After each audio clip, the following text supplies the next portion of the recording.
വിടണം.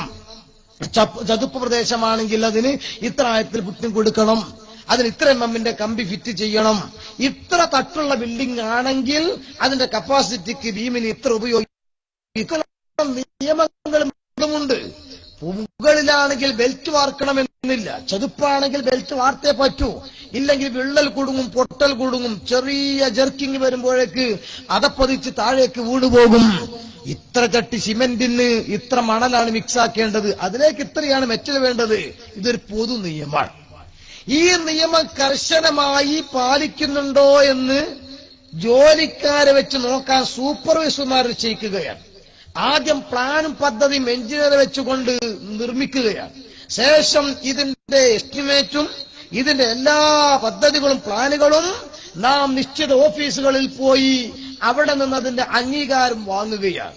എന്നിട്ട് ശേഷം ഉണ്ടാക്കുന്ന സമയത്ത് അതാത് സമയത്ത് നനച്ചു കൊടുക്കലും മറ്റും ശ്രദ്ധിക്കുകയാണ്. ഇതൊക്കെ നടത്തിയാൽ തന്നെ മെയിൻ സ്ലാബ് വാർക്കുന്ന അന്ന് സ്പെഷ്യലായി ഭക്ഷണം ഉണ്ടാക്കുന്നതോടൊപ്പം സ്പെഷ്യലായി കമ്പിയും കൊടുത്ത് ജപാനിയാക്കളെ കുത്താൻ വേണ്ടിയിട്ട് ഏൽപ്പിക്കുകയും ചെയ്യുകയാണ്. എന്ത്? ഇതിന്റെ ഈ മിശ്രിതം എല്ലാ സ്ഥലത്തും കൂടെ പോയെങ്കിലേ അത്രത്തോളമാണ് ബിൽഡിങ്ങിന് ഉറപ്പ്. പിന്നീട് അതിന്റെ വെള്ളം നനക്കലും മറ്റുമൊക്കെ നടത്തുകയാണ്. ഇതൊരു കേവലം ഒരു 50 കൊല്ലത്തേക്ക് ജീവിക്കാനുള്ള ഒരു ചെറിയ കെട്ടിടത്തിന്റെ കാര്യമാണെങ്കിൽ, എന്നാൽ തന്നെ ഇപ്പൊ ചൂട് കൂടുതലായി ജനലും വാതിലും ഒക്കെ ഓപ്പൺ ആക്കിയാലും ഉള്ളിൽ കടക്കാൻ പറ്റാത്ത വിധം വിഷമം. ഇങ്ങനെയുള്ള ഒരു താൽക്കാലികമായ ഷെഡിനാണ് ഇത്രത്തോളം ശ്രദ്ധിക്കുന്നതെങ്കിൽ ഖാലിദീന ഫീഹാ അബദാ വരാനുണ്ട് മുഅ്മിനീങ്ങളെ. അവിടെ ഇമ്മാ ഫരീഖുൻ ഫിൽ ജന്ന വ ഇമ്മാ ഫരീഖുൻ ബിസ്സഗീർ. ഒന്നുകില്ലവൻ സ്വർഗത്തിലേക്ക് അല്ലെങ്കിൽ അവൻ നരകത്തിലേക്ക്. 2 വിഭാഗമായി ഡിവൈഡ് ചെയ്യപ്പെടുമ്പോൾ അവിടെ സ്വർഗത്തിലേക്ക് പോകുന്നവർ ആരാണ്? നിസ്കരിക്കുന്നവരല്ല, നോമ്പനുഷ്ഠിക്കുന്നവരല്ല, താടി വെച്ചവരോ തലപ്പാവുള്ളവരോ അല്ല, ഇസ്ലാമിന്റെ പേരുള്ളവനോ മുസ്ലിമായിക്കൊണ്ട് മാത്രം ബാഹ്യമായി ജീവിച്ചവനോ അല്ല. അവിടെ രക്ഷപ്പെടാൻ കഴിയണമെങ്കിൽ ഇല്ലാ മൻ അത്തല്ലാഹ ബിഖൽബിൻ സലീം, അവൻ ബാഹ്യമായി മാത്രം നന്നായതുകൊണ്ടായില്ല, അവന്റെ ഹൃദയം പരിപൂർണമായി സംസ്കരിക്കപ്പെടണം. ഹൃദയത്തിൽ നിന്ന് വേണ്ടാത്തതെല്ലാം മാറ്റം ചെയ്യണം. അങ്ങനെ യഥാർത്ഥ ചാനലിലൂടെ മാത്രം ഹൃദയം സ്ഫുടം ചെയ്തെടുക്കുക ഒരിക്കലും സ്വർഗത്തിലില്ല. അവിടെ ഒരുപക്ഷെ പാരമ്പര്യത്തിൽ മുസ്ലിമായിരിക്കാം. നൂഹ് നബി അലൈഹി സ്വലാത്തു വസ്സലാമിനെക്കാളും വലിയ പാരമ്പര്യമുണ്ടോ? 950 കൊല്ലം ദീനീ പ്രബോധനം നടത്തിയ, ദീനീ തബ്ലീഗ് നടത്തിയ വലിയ ആക്റ്റീവ് വർക്കറായിരുന്നു നൂഹ് നബി അലൈഹി സ്വലാത്തു വസ്സലാം. സ്വർഗത്തിലേക്ക് പോകുമ്പോൾ പ്രിയപ്പെട്ട മകൻ കൻആൻ നരകത്തിലാണ്.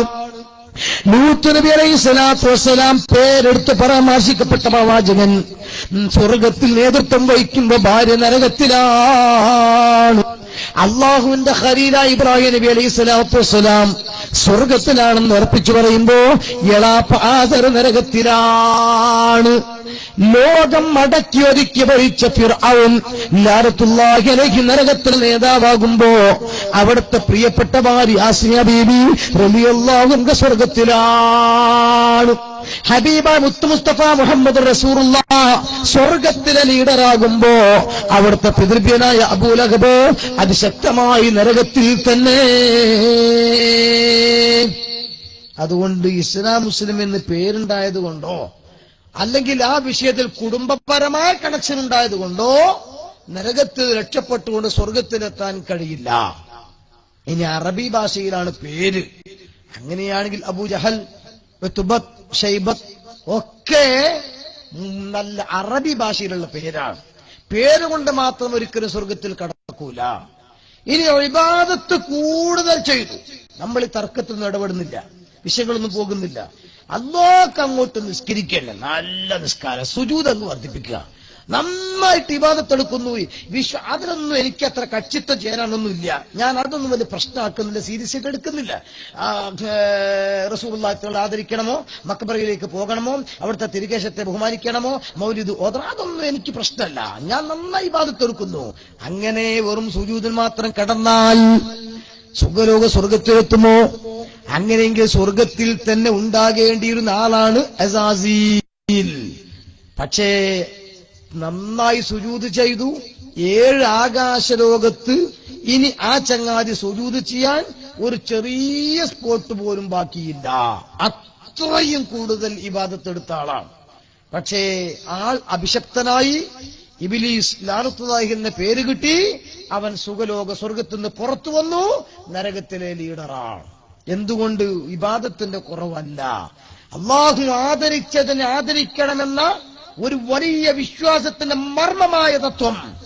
അള്ളാഹു തആല ബഹുമാനിച്ചതിനെ ബഹുമാനിക്കണം, ആദരിക്കപ്പെടേണ്ടതിന് ആദരിക്കപ്പെടണം. അത് കല്ലെങ്കിൽ കല്ല്, മണ്ണെങ്കിൽ മണ്ണ്, വെള്ളമെങ്കിൽ വെള്ളം, ആസാറുകളാകുന്ന വിശുദ്ധ വസ്തുക്കളാണെങ്കിൽ അവ ഏതാണെങ്കിലും, അവിടെ ഇനിയിപ്പോ പാത്രം, വസ്ത്രം, മുടി, ചെരുപ്പ് എന്നൊന്നും പറയണ്ട, ഏതാണെങ്കിലും അല്ലാഹു തആല ആദരിച്ചതിനെ, അത് മഖാം ഇബ്രാഹിം ആകുന്ന കല്ല്, ഇബ്രാഹിം നബിയുടെ പാദം തട്ടിയ ബർക്കത്താണെങ്കിൽ സംസം വെള്ളമാകുന്ന വെള്ളം, ഇസ്മായിൽ നബിയുടെ പാദം അടിച്ചടത്ത് ഉറവയെടുത്ത വെള്ളമാണെങ്കിൽ പരിശുദ്ധമായ ഹജറുൽ അസ്വദ് സ്വർഗത്തിൽ നിറക്കപ്പെട്ട കല്ലാണ്.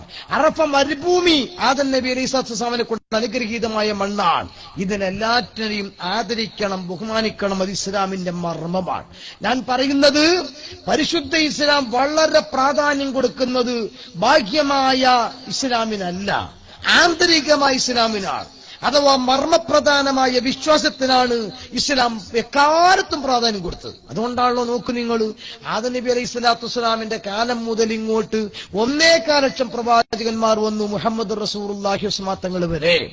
അതിനിടയിലൊക്കെ വന്ന ശരീഅത്തുകൾ അഥവാ ഭൗതിക ലോകത്ത് ചെയ്യുന്ന നിയമങ്ങൾക്കൊക്കെ ഏറെക്കുറെ മാറ്റിത്തിരുത്തലുകളൊക്കെ ഉണ്ട്, മാറ്റങ്ങളൊക്കെ ഒരു ശരീഅത്ത് മാറിയിട്ടുണ്ട്. എന്നാൽ വിശ്വാസപരമായ രംഗം അന്ന് മുതൽ ഇന്ന് വരെ അഫ്ളലു മാ ഖുൽതു അന വന്നബിയ്യുന മിൻ ഖബ്ലി ഖൗലു ലാ ഇലാഹ ഇല്ലല്ലാഹ്. ഒരിക്കലും കർമ്മൊക്കെ ചെറിയ അഡ്ജസ്റ്റ്മെന്റുകളൊക്കെ ആകാം.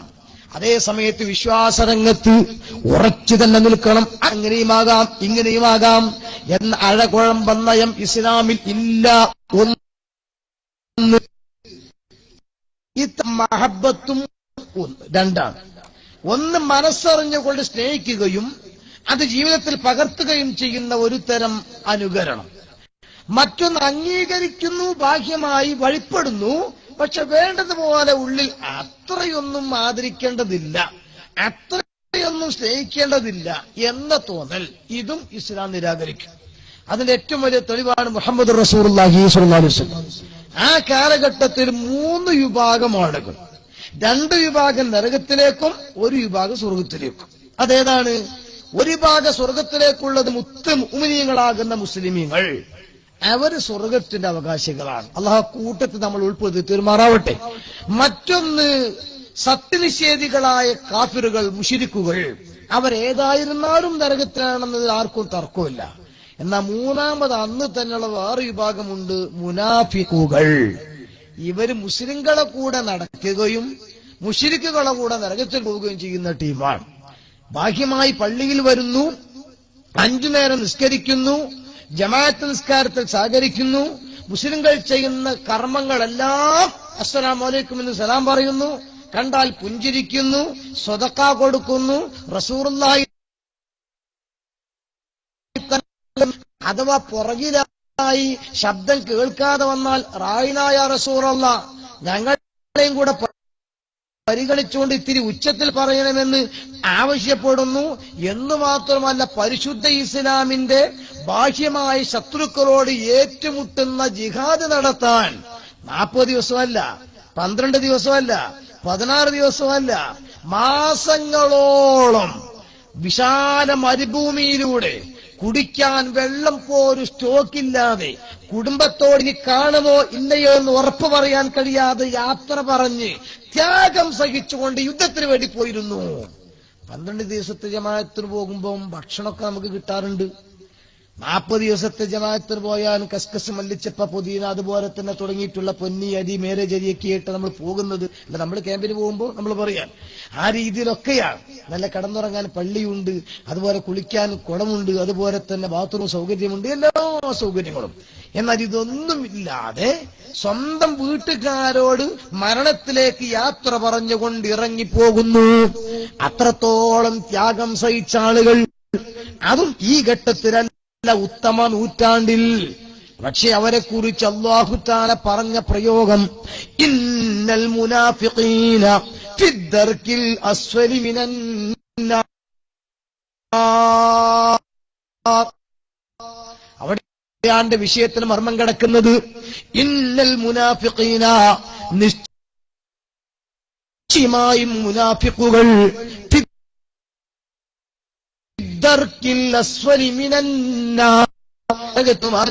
നരകത്തിലെ ഏറ്റവും ചൂളമാണ്. ഇത് സ്ത്രീകൾ നിങ്ങൾക്ക് ഒന്ന് പുനരാലോചനക്ക് പറയാമായിരുന്നു. ദക്ഷിണയുടെ തീരുമാനമാണെങ്കിലും ഒന്നുകൂടെ ആലോചിക്കണം എന്ന് ഒരു അപ്ലിക്കേഷൻ കൊടുത്തു നോക്കായിരുന്നു. ഇന്ന് ജീവിച്ചിരിക്കുന്ന ഏതെങ്കിലും പണ്ഡിതനാണെങ്കിൽ വിശദീകരണം തേടാമായിരുന്നു. അതേസമയം ഇസ്ലാമിന്റെ സ്ഥാപകനായ, ഇസ്ലാമിന്റെ നേതാവായ, മുഴുവൻ സൃഷ്ടികളുടെയും ആളായ, രക്ഷിതാവായ പടച്ചതമ്പാൻ ആശങ്കക്കിടമില്ലാത്ത വിധം പറയുന്നു, മുനാഫിക്കുകൾ നരകത്തിന്റെ അടിയിലെ തട്ടിലാകുന്നു. കമ്പനി അല്ല എന്നത് ഉറപ്പ്. അന്നില്ലല്ലോ വീരപ്പൻ. ശോഭരാജിന്റെ ടീമും അല്ല, അന്നും ഇല്ല. ഏതെങ്കിലും ഒരു സ്ത്രീ കേസിൽ അല്ലെങ്കിൽ ഏതെങ്കിലും അഴിമതി കേസിൽ, ഒരു ക്വസ്റ്റ്യൻ പേപ്പർ ചോർത്തിയ കേസിൽ, അങ്ങനെ ഏതെങ്കിലും ഒരു കേസിൽ പ്രതിയായി പിടിക്കപ്പെട്ടിട്ടില്ല. പിന്നെ ആരാണ് 5 നേരത്തെ ജമാഅത്ത് നിസ്കാരത്തിന് ഹബീബ മുത്ത് മുസ്തഫ മുഹമ്മദ് റസൂലുള്ളാഹി തങ്ങൾ നേതൃത്വം കൊടുക്കുന്ന ജമാഅത്ത് നിസ്കാരത്തെ സംബന്ധിച്ച ആളുകൾ, റസൂലുള്ളാഹിന്റെ ക്ലാസ് കേട്ട ആളുകൾ, നിബിത്തങ്ങളെ ശിഷ്യന്മാരെ കൂട്ടത്തിൽ നടന്ന ആളുകൾ, ഈ ആളുകളെ കുറിച്ച് അൽഹംദുലില്ലാഹ് നമ്മളെ പള്ളികളിലൊക്കെ നിസ്കരിക്കാൻ ധാരാളം ആളുകളാണ്. ടൗൺ പള്ളികളിലൊക്കെ ബാങ്ക് അങ്ങോട്ട് വിളിച്ചാൽ പിന്നെ സൗദി അറേബ്യയിൽ ചെന്നതുപോലെയാണ്. കടകളൊക്കെ തുറന്നു വെക്കുന്നതേ ഉള്ളൂ. എല്ലാ കച്ചവടക്കാരും അത്യാവശ്യ ആളുകൾ നിർത്തി, ഓട്ടോറിക്ഷക്കാരൊക്കെ സൈഡാക്കി, യാത്രക്കാരൊക്കെ വാഹനം പാർക്ക് ചെയ്ത് ജമാഅത്ത് നിസ്കരിക്കാൻ പള്ളിയിൽ പോവാണ്. സുബ്ഹാനല്ലാഹ്. ഇതുപോലെ തന്നെ ജീവകാരുണ്യ പ്രവർത്തനങ്ങൾ, അത് കണ്ടമാനം എല്ലാവരും ഇന്ന് റാഗത്തോടെ നടത്തുകയാണ്. ആ വിഷയത്തിൽ ആരും പുറകിലല്ല. ഇപ്പൊ SVSന്റെ സാന്ത്വന പ്രവർത്തനത്തിന്റെ ഭാഗമായി ആംബുലൻസുകൾ ജില്ലകൾ തോറും തലങ്ങും വിലങ്ങും ഓടിക്കൊണ്ടിരിക്കുകയാണ്. ജില്ലാ ഹോസ്പിറ്റലിൽ SVSന്റെ യൂണിഫോം ധരിച്ച വളണ്ടിയർമാർ സാന്ത്വനം എന്ന പേരിൽ, ഗവൺമെന്റ് ഇപ്പൊ പേരെടുത്തുകൊണ്ടിരിക്കുകയാണ്. അപ്പൊ ആ പേരിൽ തന്നെ വർക്ക് ചെയ്തുകൊണ്ടിരിക്കുകയാണ്. എന്തിനേറെ പൊതുജനങ്ങളിൽ നിന്ന് ഗ്രിപ്പ് നഷ്ടപ്പെട്ടുകൊണ്ടിരിക്കുന്ന, വർഗനാശമോ വംശനാശമോ സംഭവിച്ചുകൊണ്ടിരിക്കുന്ന ഒരുതരം ജീവികളുണ്ട്. അവർക്ക് ജമാഅത്ത് ഇസ്ലാമി എന്ന ഞങ്ങളൊക്കെ നാട്ടിൽ പറയുന്നത്. അവർ പോലും ജീവകാരുണ്യ പ്രവർത്തനത്തിന് മുൻപന്തിയിലാണ്. അവർ ലേശമൊക്കെ ഗ്രിപ്പ് വരും. അപ്പോഴാ പ്രകോപനായിട്ട് മാറി, പിന്നെ അത് ബോധനായി. പ്രബോധനാക്കി മാറ്റേണ്ടി വന്നു. അരിയുടെ പേരിൽ അതങ്ങനെ ബാധിക്കില്ല. അങ്ങനെ അത് ഒക്കെ ഞങ്ങൾക്ക് ആ കൂടുതലുള്ള കാത്തുകൊണ്ടുള്ള കാശ് ഇത്തിരി സ്റ്റോക്ക് വന്നു. അപ്പൊ എന്തെങ്കിലും ചെയ്യണ്ടേ? അങ്ങനെയാണ് വാർത്താ മാധ്യമങ്ങളിൽ ഒരു വഴിത്തിരിവ് തിരിച്ചു വിട്ടുകൊണ്ടൊരു പത്രം അവർ തുടങ്ങിയത്. അതിന്റെ പരസ്യം തന്നെ അങ്ങനെയായിരുന്നല്ലോ, വാർത്താ മാധ്യമങ്ങളിൽ ഒരു വഴിത്തിരിവ്. എല്ലാ ആളുകളും സ്ട്രൈറ്റ് ആയി കൊടുക്കുമ്പോൾ ഞങ്ങൾ തിരിച്ചിട്ടേ കൊടുക്കുള്ളൂ. അങ്ങനെയുള്ള 2 തലയും കത്തിച്ച് നടുപിടിച്ചിട്ട് മിന്നും. ഇപ്പൊ നോക്ക് നിങ്ങൾ, ഗുജറാത്ത്, അവിടെ മുസ്ലിങ്ങൾ ഇങ്ങനെ ജീവൻ മരണ പോരാട്ടം നടത്തിക്കൊണ്ടിരിക്കുക. ഗുജറാത്ത് മുഖ്യമന്ത്രിയെ കുറിച്ച് പത്രത്തിൽ ചർച്ചകൾ പൊടി നടന്നുകൊണ്ടിരിക്കുകയാണ്. പ്രധാനമന്ത്രി സ്ഥാനാർത്ഥിയായിട്ട് ഉയർത്തിക്കാട്ടുന്ന നരേന്ദ്രമോദി. ഇപ്പൊ ഞാൻ അതൊന്നും പറയുന്നില്ല, കാരണം ഇപ്പം ഇലക്ഷൻ അടുത്ത സമയമായതുകൊണ്ട് ബാത്റൂമിലേക്ക് കടക്കുമ്പോൾ ഇടതുകാലം മുന്തിക്കണമെന്ന് പറഞ്ഞാൽ അല്ല, ബാത്റൂമിലേക്ക് കടക്കുമ്പോൾ ഒന്നും കേൾക്കൂല. മുസ്ലിം ഇടതുപക്ഷത്തെ മുന്തിച്ചിട്ടാ പറഞ്ഞതെന്നാ പറയാ. അപ്പൊ അതുകൊണ്ട് നിൽക്കാൻ അങ്ങോട്ടേക്ക് ഒന്നും ഞാൻ കിടക്കുകയല്ല. ഞാൻ പറഞ്ഞുകൊണ്ട് വന്നത്, ആ നരേന്ദ്രമോദി മനുഷ്യഹത്യ നടത്തിയ ഗുജറാത്ത്, ആ ഗുജറാത്ത് നിങ്ങൾ പറ, അത് മുസ്ലിങ്ങൾ എഴുതി തള്ളുകയാണോ വേണ്ടത്? അതോ അവിടെ ജീവൻ മരണ പോരാട്ടം നടത്തുന്ന മുസ്ലിമായി ജീവിക്കാൻ വേണ്ടിയിട്ട് വെമ്പൽ കൊള്ളുന്ന മനസ്സുകൾ, ഭർത്താക്കന്മാർ നഷ്ടപ്പെട്ട വിധവകൾ, വിദ്യാഭ്യാസം നിഷേധിക്കപ്പെടുന്ന വരുന്ന തലമുറ, കുരുന്ന് ഹൃദയങ്ങൾ, വെള്ളവും വസ്ത്രവുമില്ലാത്തവർ, ഇവരെ എന്തെങ്കിലും ആവട്ടെ എന്ന് അങ്ങോട്ടേക്ക് കടന്നു കയറിയിട്ട് അവനത് ചോദിക്കേണ്ടത് ബഹുമാനപ്പെട്ട മനുഷ്യ സ്നേഹിയായ ഈ നൂറ്റാണ്ടിൽ കാന്തപുരം ഉസ്താദ് തുവർന്നോമ ആശയത്തിന്റെ അടിവാരത്ത് നിന്ന് ഹരിയാന വഴി ഗുജറാത്തിലേക്ക് എത്തി. ഒരുമിച്ച് കൂട്ടി സമാധാനത്തിന്റെ ശാന്തി മന്ത്രങ്ങൾ, ശാന്തനത്തിന്റെ ഒരുപാട് മന്ത്രങ്ങൾ അവരോട് ഓതിക്കൊടുത്തു. ഇവിടെ ത്യാഗം സഹിച്ചാൽ പരലോകത്ത് കിട്ടുന്ന പ്രതിഫലം പറഞ്ഞു കൊടുത്തു. എന്നിട്ട് പറഞ്ഞ് ഭീകരവാദത്തിലേക്കും തീവ്രവാദത്തിലേക്കും പോകുന്നത് ഉചിതമല്ല. പ്രത്യേകിച്ചും ഇന്ത്യ രാജ്യം ജനാധിപത്യ സോഷ്യലിസ്റ്റ് റിപ്പബ്ലിക് രാഷ്ട്രമാണ്. ഇവിടെ തന്നെ നിയമങ്ങൾ അംഗീകരിച്ചുകൊണ്ട് നാം കഴിയണം. അതോടൊപ്പം ജനാധിപത്യത്തിലൂടെ പ്രതികരിക്കണം. തോക്കും ബോംബും ടാങ്കും അല്ല നമുക്ക് സമാധാനം നൽകുന്നത്. അതുകൊണ്ട് മുസ്ലിമായി ജീവിക്കണം എങ്കിൽ പടച്ച തമ്പുരാന്റെ കാവൽ വരും. അതിന് ഇസ്ലാമിനെ കുറിച്ച് പഠിക്കണം, ഭൗതികമായിട്ട് വിദ്യാഭ്യസിക്കണം. ഇത് രണ്ടും സമന്വയിച്ചുകൊണ്ട് കാന്തപുരം ഉസ്താദ് പ്രസംഗത്തിനോടൊപ്പം പ്രവർത്തനം കൂടെ നടത്തി. അന്നവും ആഹാരവും നൽകി, അതോടൊപ്പം അവർക്ക് ആവശ്യമായ അന്നജവും നൽകി, ആദർശവും നൽകി. ഇതെല്ലാം നൽകി ഗുജറാത്തിനെ പുനർജീവിപ്പിക്കാൻ ശ്രമിച്ചപ്പോൾ ജമാഅത്ത് ഇസ്ലാമിക്കാരന്റെ മാധ്യമത്തിൽ ലേഖനം നരേന്ദ്രമോദിയുടെ നക്കാപ്പിച്ച വാങ്ങിയിട്ട് കാന്തപുരം ഗുജറാത്തിൽ പുതിയ അക്കൗണ്ട് തുറക്കുന്നു. സന്തോഷിക്കല്ലേ വേണ്ടത്? ഇതേ ലേഖനം എഴുതിയത് ഏതെങ്കിലും ഹിന്ദുത്വ തീവ്രവാദികളുടെ പത്രത്തിലല്ല, മറ്റേതെങ്കിലും ഭീകരവാദികളുടെ പത്രത്തിലല്ല. മുസ്ലിം സമുദായത്തിന്റെ രക്തം ഊറ്റിക്കുടിച്ച് ഈ സമൂഹത്തിന്റെ ഉന്മേഷത്തിനും ഔന്നിത്യത്തിനും ആകാവുന്നതൊക്കെ ഞങ്ങൾ ചെയ്യുന്നു എന്ന് പെരുമ്പറയടിക്കുന്ന, ഇത്തിരി വിദ്യാഭ്യാസമുണ്ടെന്നെല്ലാം അഹങ്കരിക്കുന്ന ജമാഅത്തെ ഇസ്ലാമി എന്ന ഈ സമൂഹത്തിന്റെ പത്രം ചന്ദ്രിക നിലനിൽക്കെ മാധ്യമത്തിന് വേണ്ടി പിരിവെടുക്കുമ്പോൾ എനിക്ക് ഓർമ്മയുണ്ട് പരിസരത്തുള്ള പണക്കാരോടൊക്കെ പറഞ്ഞത്, ചന്ദ്രിക ഉണ്ടെങ്കിലും അത് പരിമിതപ്പെട്ട സ്ഥലത്ത് എത്തുന്നുള്ളൂ. നമുക്ക് മുസ്ലിങ്ങൾക്ക് ആവശ്യമായ രീതിയിൽ പൊതുവിഷയങ്ങളൊക്കെ കൊടുക്കാൻ വേണ്ടി ഒരു പത്രം വേണം എന്ന് പറഞ്ഞിട്ടാണ് കാശ് സ്വീകരിച്ചത്. ആ പത്രത്തിന്റെ താളുകൾ ഉപയോഗപ്പെടുത്തി മുസ്ലിം സമുദായത്തിനെ ഞെക്കിക്കൊല്ലാനും നക്കിക്കൊല്ലാനും ആ പത്ര ശ്രമം നടത്തുകയാണ്. ഇവരാണ് മുമ്പ് എ പി ഉസ്താദിനെ കുറിച്ച് ഒരു കാർട്ടൂൺ വരച്ചത്. വലത്തെ കയ്യിൽ ഫോണും ഇടത്തെ കയ്യിൽ തസ്ബീഹും ആടയും. അന്ന് മൊബൈൽ ഫോൺ വ്യാപകമല്ലാത്ത കാലാണ്. അന്ന് കാര്യമായി തമാശ പറഞ്ഞാൽ മുഖ്യമന്ത്രി, ആഭ്യന്തരമന്ത്രി, പിന്നെ എ പി ഉസ്താദ്, ഇങ്ങനെ 2-3 അന്ന് ഫോണ് കയ്യിലുള്ളൂ. അത് തന്നെ ഇപ്പോഴത്തെ ഈ ചെറിയ സാധനമൊന്നുമല്ല. ആ നോക്കിയ പിന്നെ അൽക്കാട്ടിലിന്റെ ഒരു വലിയ സാധനമുണ്ട്. കുഴങ്ങിയാൽ നമുക്ക് കടക്കാനും കൂടെ പറ്റുന്ന കോലത്തിലുള്ള കട്ടിയുള്ള സാധനം. പക്ഷെ റേഞ്ച് ക്ലിയർ ആയിരുന്നു. ഒരു കോലിങ്ങനെ വെച്ചിട്ട് കോൾലെസ് മോഡൽ. ആ ഫോണ് അന്ന് എ പി ഉസ്താദ് ഉപയോഗപ്പെടുത്തിയപ്പോൾ ഒരു പഴഞ്ചൻ പണ്ഡിതൻ, അയാളാണ് ഇപ്പൊ കണ്ടില്ലേ ആധുനിക ഫോൺ ഉപയോഗിക്കുന്നു. ഇന്നിപ്പോ അതൊന്നുമല്ല. അതേ സമയത്ത് അത് വെച്ചിട്ട് മാധ്യമത്തിൽ കാർട്ടൂൺ വരച്ചു പരിഹരിച്ചു. അന്ന് ആരോ എനിക്ക് വിളിച്ചിട്ട് പറഞ്ഞു, പത്തപ്പിരിയം വളരെ ചീപ്പായി ചിത്രീകരിച്ച് കാർട്ടൂൺ വരച്ചിട്ടുണ്ട് എന്ന് പറഞ്ഞു. അപ്പൊ അന്ന് ഞാനിങ്ങനെ ഒരു പ്രത്യേക മറുപടിയൊക്കെ ഇങ്ങനെ പറയുന്ന കാലം. അപ്പൊ ഏതായിരുന്നാൽ ചുരുക്കത്തിൽ ആ പത്രം കൊണ്ടുവരാൻ വേണ്ടി പറഞ്ഞു. ആ പത്രം കണ്ടപ്പോ എനിക്ക് വല്ലാത്ത സന്തോഷം തോന്നി. കാരണം ഉർവശി ശാപം ഉപകാരമായിട്ട് മാറുമല്ലോ ചിലപ്പം. ഇങ്ങനെയുള്ളു ആനപ്പിണ്ടി എന്ന് പറഞ്ഞ സാധനം വേസ്റ്റാ. പക്ഷേ അതെങ്ങാനും നമ്മൾ കറിവേപ്പിലിനെ മുരട്ടെത്തിയാൽ നല്ല വളമാണ്. അങ്ങനെ ഉണ്ടല്ലോ. ഇതേപോലെ സംഭവത്തിൽ അവർ വരച്ചത് തോന്നിവാസമാണ്. എനിക്ക് ആ ഫോട്ടോ കണ്ടപ്പോ നല്ല റാഹത്ത് തോന്നി. ഞാൻ അന്ന് തന്നെ അത് പൊക്കി പിടിച്ചിട്ട് പ്രസംഗിച്ചു. വളരെ കറക്റ്റ്. എ പി ഉസ്താദിനെ സംബന്ധിച്ചിടത്തോളം ഇവർ ഈ വരച്ചത് ചിത്രം കറക്റ്റാണ്. എന്തേ? അദ്ദേഹം ഈ പറഞ്ഞ ആധുനികമായ ഉപകരണങ്ങളും മെഷീനുകളും വരുമ്പോൾ അതിനെ പുറംതിരിഞ്ഞു നിൽക്കുന്നതിന് പകരം അത് സ്വായത്തമാക്കുകയാണ്. എന്നിട്ടോ ആ ആധുനികത വല്ലതും കിട്ടുമ്പോഴേക്ക് ഇനി എനിക്ക് മാല വേണ്ട, മൗലൂദ് വേണ്ട, ഹദ്ദാദ് വേണ്ട, റാത്തീവ് വേണ്ടെന്ന് പറഞ്ഞ് ജമാഅത്ത് ഇസ്ലാമിയെ പോലെ മുജാഹിദിനെ പോലെ ലേശം 4 അക്ഷരം English yes no excuse me please give me എന്നൊക്കെ പഠിക്കുമ്പോഴേക്ക് ഇനി പിന്നെ തഫ്സീർ, ഇസ്തിഹാദ്, കുത്തുബിയത്ത്, ഹദ്ദാദ്, റാത്തീവ്, മന്ത്രം, മൗലൂദ് ഇതൊക്കെ ശിർക്ക എന്ന് പറഞ്ഞ് തള്ളുന്നതിന് പകരം അതും കൂടെ ഇങ്ങോട്ട് സ്വീകരിക്കുന്നു. അപ്പോ ഒരു കയ്യിൽ മൊബൈൽ ഫോൺ, ഒരു കയ്യിൽ തസ്ബീഹ് മാല. എന്നിട്ട് ഹലോ എന്ന് കേരളത്തിൽ നിന്ന് വിളിക്കുമ്പോഴേക്ക് അമേരിക്കയിൽ നിന്ന് ഉത്തരം കിട്ടണം. വല്ല നീരത്തുനിന്നും എന്നെ വിളിപ്പവർക്ക് ബൈകൂടാതെ ഉത്തരം ചെയ്യും ഞാനെന്നോ. അങ്ങനെ നല്ല മൊബൈൽ ഫോൺ, അതോടൊപ്പം ആരെയും ഒരു ഹദ്ദാദ് ഹദ്റത്ത് സുബ്ഹാനല്ലാഹ് സുബ്ഹാനല്ലാഹ് അസ്തഗ്ഫിറുല്ലാഹ് ഇതും വേണോ? ഇത് ഖുർആന്റെ ശൈലിയാണ്. റബ്ബന ആതിനാ ഫിദ്ദുനിയ ഹസനതൻ. പടച്ചവനെ ദുനിയാവിൽ നല്ലത് വേണം, ലോക്കലൊന്നും പോരാ, റേഞ്ചില്ലാത്ത യാതൊന്നും പറ്റൂല. അത് റബ്ബന ആതിനാ ഫിദ്ദുനിയ ഹസനതൻ, നല്ലത് തരണം. എന്നാൽ ഇത് കിട്ടുമ്പോഴേക്ക് ആഖിറ നഷ്ടപ്പെടരുത്. വഫിൽ ആഖിറതി ഹസനതൻ വഖിന അദാബന്നാർ. ഇതാണ് കാന്തപുരം ഉസ്താദ്.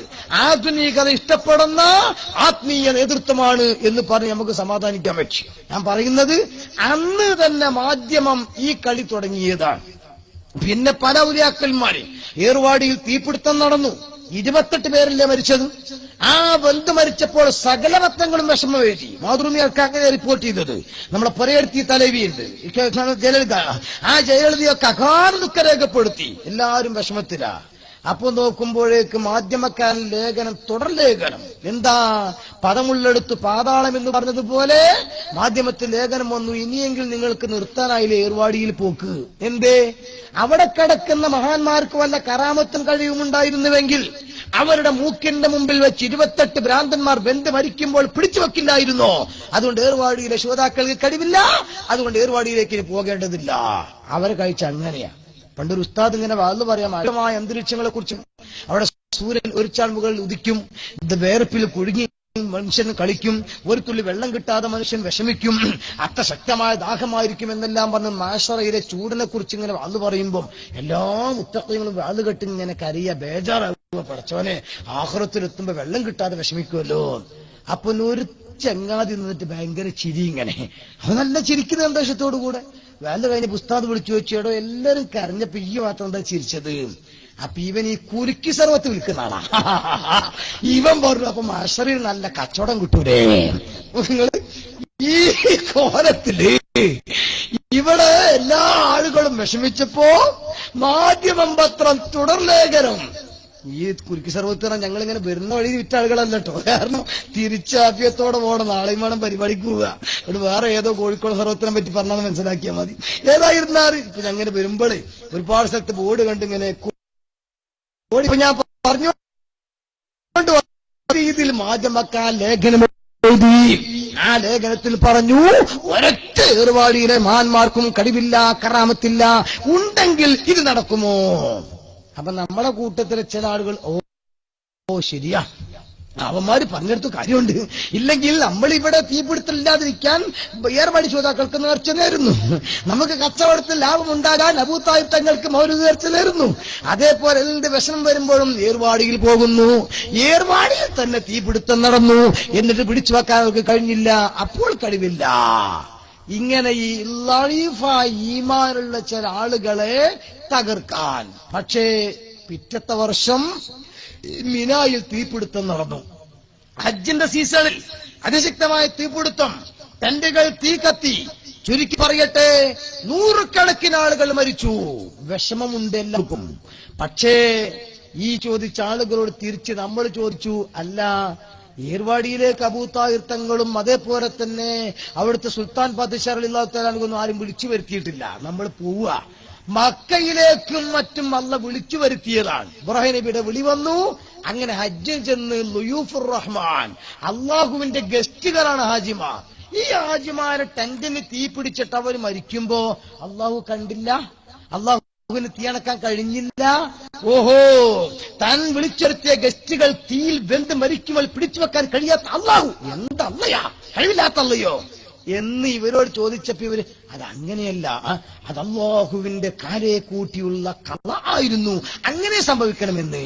ആ പേരുവാടിയിൽ പിന്നെ കരുണാകരന്റെ കല, അവിടെ അള്ളാന്റെ കല അല്ലേ, അള്ളാന്റെ കലാനെ മറികടക്കാൻ ആർക്ക് കഴിയോ? അപ്പോഴാ സുബ്ഹാനക്കല്ലാഹ് തരാ.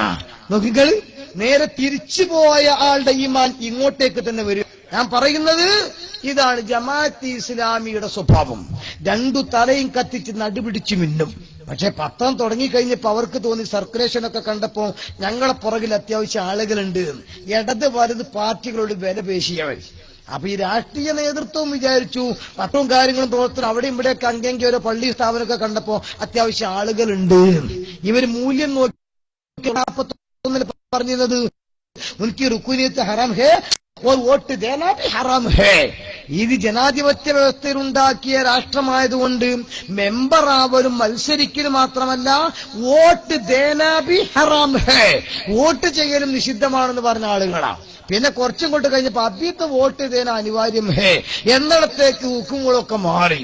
അങ്ങനെ ചില പാർട്ടികളൊക്കെ പിന്തുണ കൊടുത്തു. ലാസ്റ്റ് അവർ ഒറ്റയ്ക്ക് മത്സരിക്കാൻ തീരുമാനിച്ചു. അങ്ങനെ മത്സരിച്ചു നോക്കുമ്പോഴാ സുബ്ഹാനല്ലാഹ്, ഒരു ബൂത്തിൽ എണ്ണി നോക്കുമ്പോൾ ആകെ കിട്ടിയത് 2 വോട്ടാ പോരും. അപ്പൊ ഒന്ന് അയാളുടേതും ഒന്ന് അയാളുടെ വൈഫിന്റേതും. അപ്പൊ അതിന്റെ അർത്ഥം അയാളെ മക്കളുടേത് പോലും ആക്കി കിട്ടിയിട്ടില്ലെന്ന് ആവണം. മക്കൾ ചെയ്തോ വൈഫ് ചെയ്തിട്ടില്ല എന്നാകണം. ഏതായിരുന്നാലും ഇലക്ഷൻ ഇങ്ങോട്ട് കഴിഞ്ഞപ്പോൾ അൻസ്പ്രയുടെ പരസ്യം പറഞ്ഞതുപോലെ പിടി പോലുമില്ല കണ്ടുപിടിക്കാൻ എന്ന് പറഞ്ഞില്ലേ, ഇതുപോലെ ഈ വർഗത്തെ കാണാനില്ല. ഈ പ്രാവശ്യം നോക്കുമ്പോ നിങ്ങൾക്ക് വേണം വേണ്ട, നിങ്ങൾക്ക് വേണം ഞങ്ങൾക്കും വേണ്ട, ആ രൂപത്തിൽ ആത്മഹത്യയുടെ വക്കീലാണ് ആ പാർട്ടി എത്തിയത്. അതുകൂടെ ഇഖ്വാനിസത്തിന് സൗദി അറേബ്യ അടക്കം നിരോധിച്ചതോടുകൂടി പട്ടിണിയായി പോയി എന്ന് പറഞ്ഞതുപോലെ ഈ നിരോധനം വന്നതോടുകൂടെ ജമാഅത്ത് ഇസ്ലാമി മൊത്തത്തിൽ തന്നെ നമ്മളെ മലേഷ്യയിൽ നിന്ന് പുറപ്പെട്ട കപ്പൽ മോഡലാ, വിമാനം മോഡലായിട്ടുണ്ട്. ഇപ്പൊ കാണാതെയായി അത് തെരഞ്ഞുകൊണ്ടിരിക്കുകയാണ്. ഞാൻ പറഞ്ഞുകൊണ്ടുവരുന്നത് അങ്ങനെ വിഭാഗമാണ് അവരാണ് മുജാഹിദ് പ്രസ്ഥാനം. ഇത് ഞാൻ ആക്ഷേപിക്കാൻ വേണ്ടിയോ കുറ്റപ്പെടുത്താൻ വേണ്ടിയോ പറയല്ല, വിലയിരുത്താൻ വേണ്ടി മനസ്സിലാക്കാൻ വേണ്ടി പറയുന്നു. ഹബീബായ മുഹമ്മദ് റസൂലുള്ളാഹി സ്വല്ലല്ലാഹു അലൈഹി വസല്ലം ആ തങ്ങളുടെ പ്രവചനത്തിന്റെ പുലർച്ചയെന്നോണം ഇസ്ലാമിന്റെ ലേബിളിൽ പ്രവർത്തിക്കുന്ന പല കക്ഷികളും വരും. അവരൊക്കെ നന്നായി ബാഹ്യമായി പ്രവർത്തിക്കും. അത് ജീവകാരുണ്യ പ്രവർത്തനം നടത്തും, അത് ജമാഅത്ത് ഇസ്ലാമി നടത്തുന്നു, മുജാഹിദ് നടത്തുന്നു, അതുപോലെ തബ്ലീഗ് നടത്തുന്നു. പല ആളുകളും ബാഹ്യമായിട്ട് പ്രവർത്തനം നടത്തുന്നുണ്ട്. ഹജ്ജിനുള്ള ആളുകളുടെ എണ്ണത്തിൽ ഗണ്യമായ വർധനവുണ്ട്. ഉംറ അതിന്നൊരു സ്ഥിരം പരിപാടിയായി മാറിയിട്ടുണ്ട്.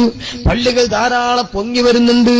എല്ലാം കണ്ടീഷൻ. പക്ഷേ മൊത്തത്തിൽ നോക്കുമ്പോൾ മുസ്ലിം സമൂഹം എന്നും തകർച്ചയിൽ കാരണം മർമ്മപ്രധാനമായി ഉണ്ടായിരിക്കേണ്ട ഈമാൻ അതൊന്നുകിൽ പാട് നഷ്ടപ്പെടുകയോ അല്ലെങ്കിൽ അതിനുള്ള സ്ഥാനം കുറയുകയോ ചെയ്തിട്ടുണ്ട്. പാട് നഷ്ടപ്പെട്ടു എന്ന് പറഞ്ഞാൽ ബിദ്അത്തിലേക്ക് പോയി എന്നർത്ഥം.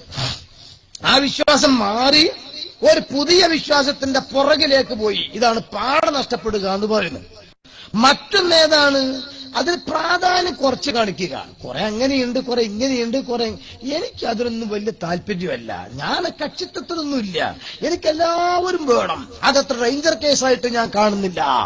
ആ രീതിയിൽ വിശ്വാസത്തിനോട് പുറന്തു നിൽക്കുന്ന ആളുകൾ, അതാ ഞാൻ പറഞ്ഞല്ലോ, റസൂലുള്ളാഹി തങ്ങളുടെ കാലഘട്ടത്തിൽ ഇസ്ലാമിക പ്രവർത്തനങ്ങളുടെ കൂട്ടത്തിൽ ടോപ്പ് പ്രവർത്തനമായ വലിയ ജിഹാദിന് പോലും ശത്രുക്കളുമായി ഏറ്റുമുട്ടാൻ വേണ്ടി പോയിരുന്നിട്ട് പോലും ആ വിഭാഗത്തെക്കുറിച്ച് അല്ലാഹു തആല പറയുന്നത് നരകത്തിന്റെ അടിയിലെ തട്ടിലാണ്. ഇബാദത്തിന്റെ കുറവല്ലല്ലോ, ബാഹ്യമായ പ്രവർത്തനത്തിന്റെ കുറവല്ലല്ലോ, ത്യാഗസന്നദ്ധതയില്ലാഞ്ഞിട്ടല്ലല്ലോ. എന്ത് നേരെ ആ വിഭാഗം 5 നേര നിസ്കാരത്തിന് വേണ്ടി ഒരു പള്ളി ഉണ്ടാക്കിയപ്പോൾ പിരിവെടുക്കാതെ അവർ സ്വന്തം തന്നെ നിർമ്മിച്ച പള്ളി, ആ പള്ളിയുടെ ഉദ്ഘാടന കർമ്മത്തിന് വേണ്ടി മുഹമ്മദുർ റസൂലുള്ളാഹി സ്വല്ലല്ലാഹു അലൈഹി വസല്ലം തങ്ങളെ ക്ഷണിച്ചു. അള്ളാന്റെ ഹബീബ് ബാഹ്യമായിട്ട് നിർവഹിച്ചു കൊടുക്കാൻ തീരുമാനിച്ചു. അള്ളാന്റെ റസൂൽ പള്ളി ഉദ്ഘാടനത്തിന് വേണ്ടി പുറപ്പെടാനിറങ്ങുമ്പോൾ എന്റെ മുഅ്മിനേ നസലൽ മലക്കു ജിബ്രീൽ അലൈഹിസ്സലാത്തു വസ്സലാം ഇറങ്ങി വരികയാണ്. ആ ജിബ്രീൽ വന്നിട്ട് പറയുന്നു, നബിയേ, ഇല്ല നബിയേ, പാടില്ല നബിയേ, പോകാൻ പാടില്ല. ലാ തകും ഫീഹി അബദാ. ആ പള്ളി ഉദ്ഘാടന ഫംഗ്ഷനിൽ നിങ്ങൾ പോകരുത് എന്ന് മാത്രമല്ല, ഖിയാമത്ത് നാൾ വരെ ഒരൊറ്റ റക്അത്ത് പോലും ആ പള്ളിയിൽ കേറി നിസ്കരിക്കരുത് കേട്ടോ. നോക്ക്, നിങ്ങൾ പള്ളിയാണ്, പേരിന് പള്ളിയാ, പക്ഷെ എന്നിട്ടും ആ പള്ളിയുടെ ഉദ്ഘാടന കർമ്മത്തിൽ സംബന്ധിക്കരുതോ, ഒരൊറ്റ റക്അത്ത് പോലും നിസ്കരിക്കരുത്. ഇത് അല്ലാഹു തആല ഔദ്യോഗികമായി നബി തങ്ങളോട് പറയുന്നത് ഇസ്ലാമിന്റെ ഉത്തമ കാലഘട്ടത്തിലാണ് എന്ന് ഓർക്കണം. 5 നേരം പള്ളിയിൽ വരുന്നവരെ കുറിച്ചാണെന്ന് ഓർക്കണം. റസൂലുള്ളാഹി തങ്ങളുടെ ശിഷ്യന്മാരെ കൂടെ നടക്കുന്നവരെ കുറിച്ചാണ് എന്ന് ഓർക്കണം. ഞാൻ ഇത്ര ഗൗരവത്തില് ആമുഖമായി ഈ വിഷയങ്ങളൊക്കെ ഓർമ്മപ്പെടുത്താനുള്ള കാരണം നമ്മുടെ സമൂഹത്തിൽ ഇന്ന് ഒരുപാട് തർക്കങ്ങളുണ്ട്. അതിൽ ശാഖാപരമായ തർക്കങ്ങളുണ്ട്, സംഘടനാപരമായ തർക്കങ്ങളുണ്ട്, അതുപോലെ തന്നെ സുന്നത്ത് സംബന്ധമായ തർക്കങ്ങളുണ്ട്. അതൊക്കെ നമ്മൾ തെളിക്കാതെ ഒന്നങ്ങോട്ട് മാറ്റിവെക്കുക എന്ന് വെച്ചാൽ തന്നെ വളരെ മർമ്മപ്രധാനമായ രീതിയിൽ വിശ്വാസത്തെ ബാധിക്കുകയും നരകത്തിൽ പോകാൻ കാരണമാകുകയും ചെയ്യുന്ന നിരവധി ഗൗരവമായ തർക്കങ്ങൾ. ഉദാഹരണത്തിന് അള്ളാഹുവിനെ കുറിച്ച് തന്നെ, അള്ളാഹു എവിടെയാണെന്ന തർക്കം, അള്ളാഹു കേറും ഇറങ്ങുമെന്ന തർക്കം, അള്ളാഹുവിന് ജസദുണ്ട് ഇല്ല എന്ന തർക്കം, റസൂലുള്ളാഹിനെ കുറിച്ച് തർക്കം, അന്ത്യപ്രവാചകനാണോ അല്ലേ എന്ന് തർക്കം, ആ റസൂലുള്ള സാധാരണ മനുഷ്യനാണോ അല്ലേ എന്ന് തർക്കം. മരിച്ചതോടുകൂടെ റസൂലുള്ളാഹിന്റെ പവർ കഴിഞ്ഞുപോയോ? ഇനി മരിച്ചാൽ റസൂലുള്ളാഹി വിളിച്ചാൽ കേൾക്കുമോ? വിളിക്കേണ്ടതുണ്ടോ? മഹാന്മാരാകുന്ന ആളുകൾ മരിച്ചിട്ടും മരിച്ചവരല്ലെങ്കിൽ പിന്നെ അവർക്കുള്ള പ്രത്യേകത എന്താണ്? അങ്ങനെ തുടങ്ങിയുള്ള ധാരാളം തർക്കങ്ങൾ. ഈ എന്നതിൽ നിന്ന് നരകാവകാശിയായിട്ട് ആളുകൾ മാറുകയാണ്. ഇതാ റസൂലുള്ള പറഞ്ഞത്, സതഫ്തരികു ഉമ്മത്തി അലാ സലാസത്തും വസബഈന. എന്റെ സമൂഹം 73 വിഭാഗമായി ചിന്ന ഭിന്നമാവും. ഇത് റസൂലുള്ള പറയാണ്. കുല്ലുകും ഫിന്നാർ, എല്ലാവരും നരകത്തിലാണ്. ഇല്ലാ മില്ലത്തുൻ വാഹിദ, ഒരു കക്ഷിയെ സ്വർഗത്തിലുള്ളൂ. അള്ളാന്റെ ഹബീബ് പറയുന്നു ഒരു കക്ഷിയെ സ്വർഗത്തിലുള്ളൂ എന്നാണ്. ത്തിന്റെ ചോദ്യം, യാ റസൂലുള്ളാഹ്, ആ സ്വർഗത്തിൽ പോകുന്ന കക്ഷി ഏതാണ്? റസൂലുള്ളാഹിന്റെ പ്രതികരണം, മാ അന അലൈഹി വഅസ്ഹാബി,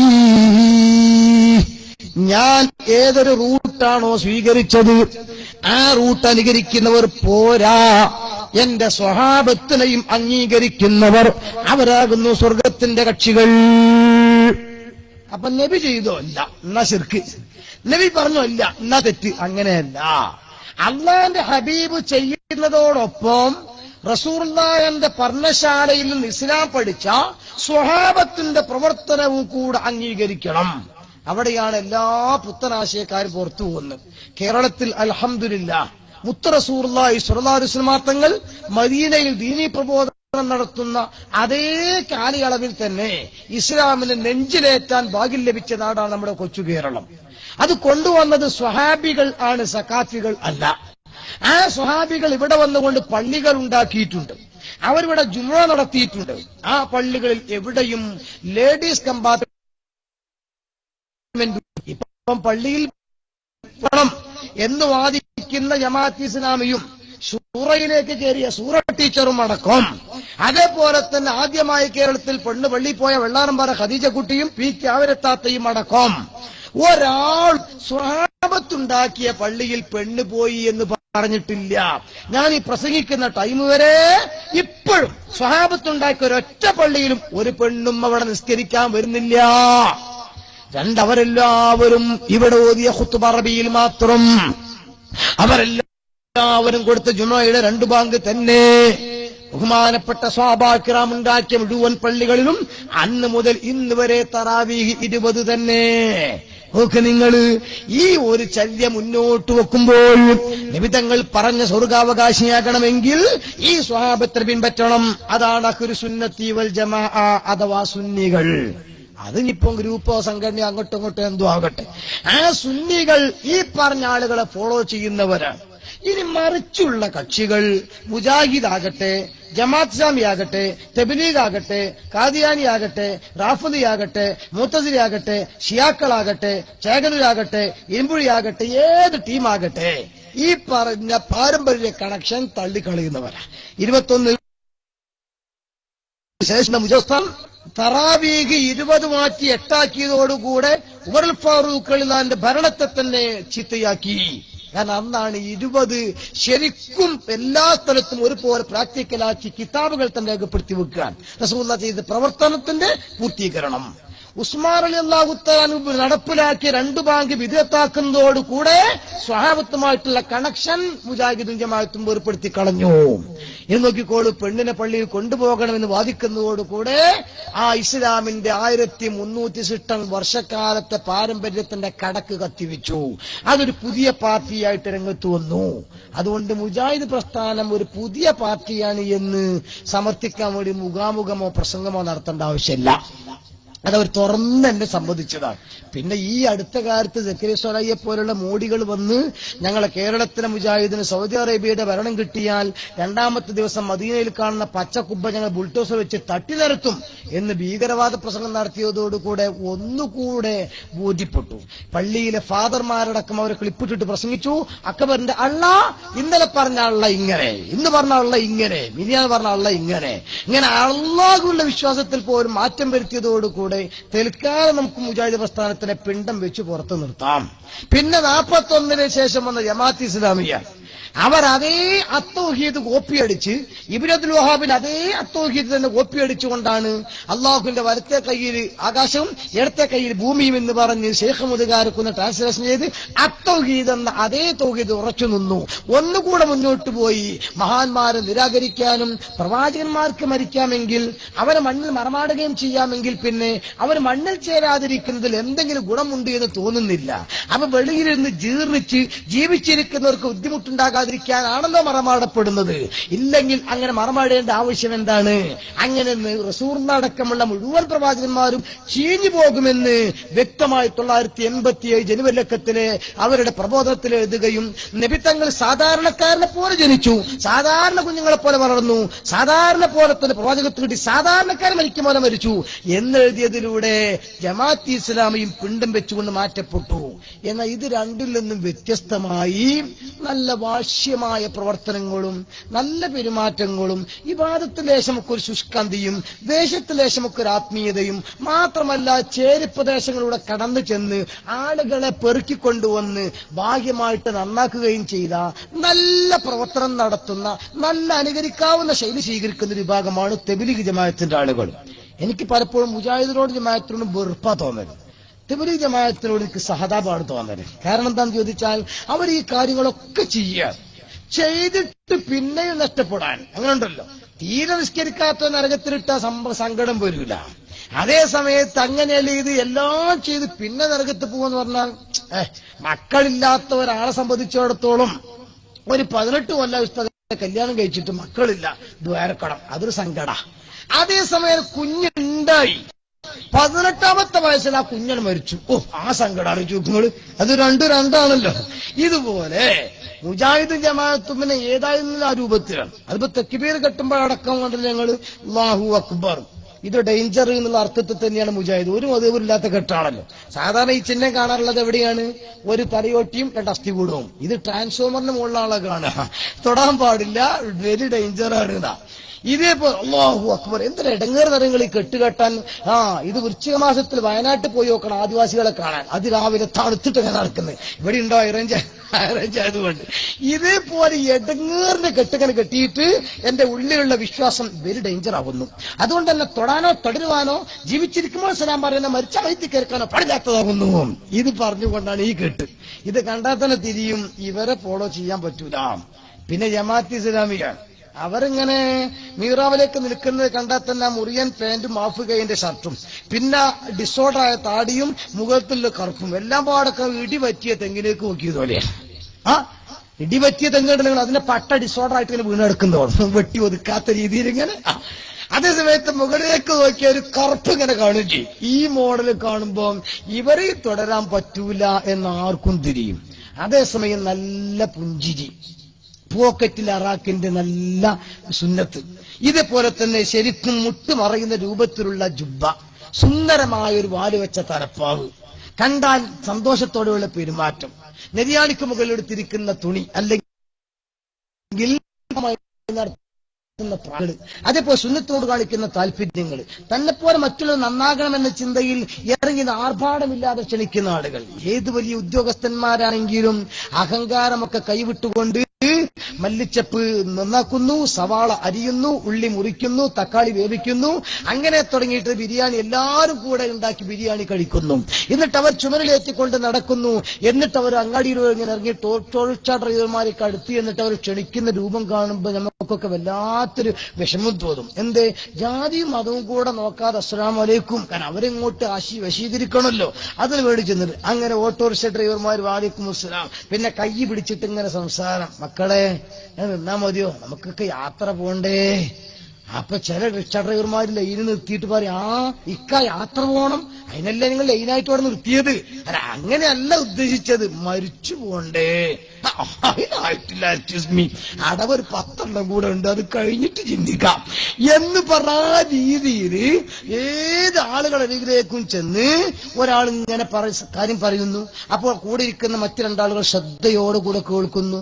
3-ാമത്തെ ആൾ വരുന്ന ആൾക്കാരെ വിളിച്ചു, 4-ാമത്തെ ആപാത ചൂടെ നോക്കുന്നു. ഇങ്ങനെല്ലാം അമീറിന്റെ നിർദ്ദേശപ്രകാരം തന്നെ വീട്ടിലേക്ക് പോലും വിളിക്കാൻ പാടില്ല, ഭാര്യ പ്രസവിച്ചെടുക്കുകയാണെങ്കിൽ പോലും പോവാൻ ഇതൊക്കെ പറയുമ്പോൾ കർശനമായ ആ ഒരു ചിട്ട അതങ്ങനെ തന്നെ പാലിക്കുകയാണ്. 40 ദിവസം സ്വന്തം പോക്കറ്റിൽ നിന്ന് കാശെടുത്തു പോകുന്നു. വെക്കേഷൻ ടൈമിൽ ചെറിയ സ്കൂൾ കുട്ടികൾ പോലും 7-8 ക്ലാസ് കഴിഞ്ഞാൽ അവന്മാരെ പോലും കൊണ്ടുപോവുകയാണ്. അവർ നാട് കാണാൻ ലക്ഷ്യം വെച്ചിട്ടും നല്ല ഫുഡ് കിട്ടുമെന്ന് ചിന്തിച്ചിട്ടാ പോകുന്നതെങ്കിലും വരുമ്പോഴേക്ക് സുന്നത്ത് കുറെ ചെയ്യൂലേ, ആ രീതിയിൽ ഒക്കെ നന്നാക്കി മാറ്റുന്നു.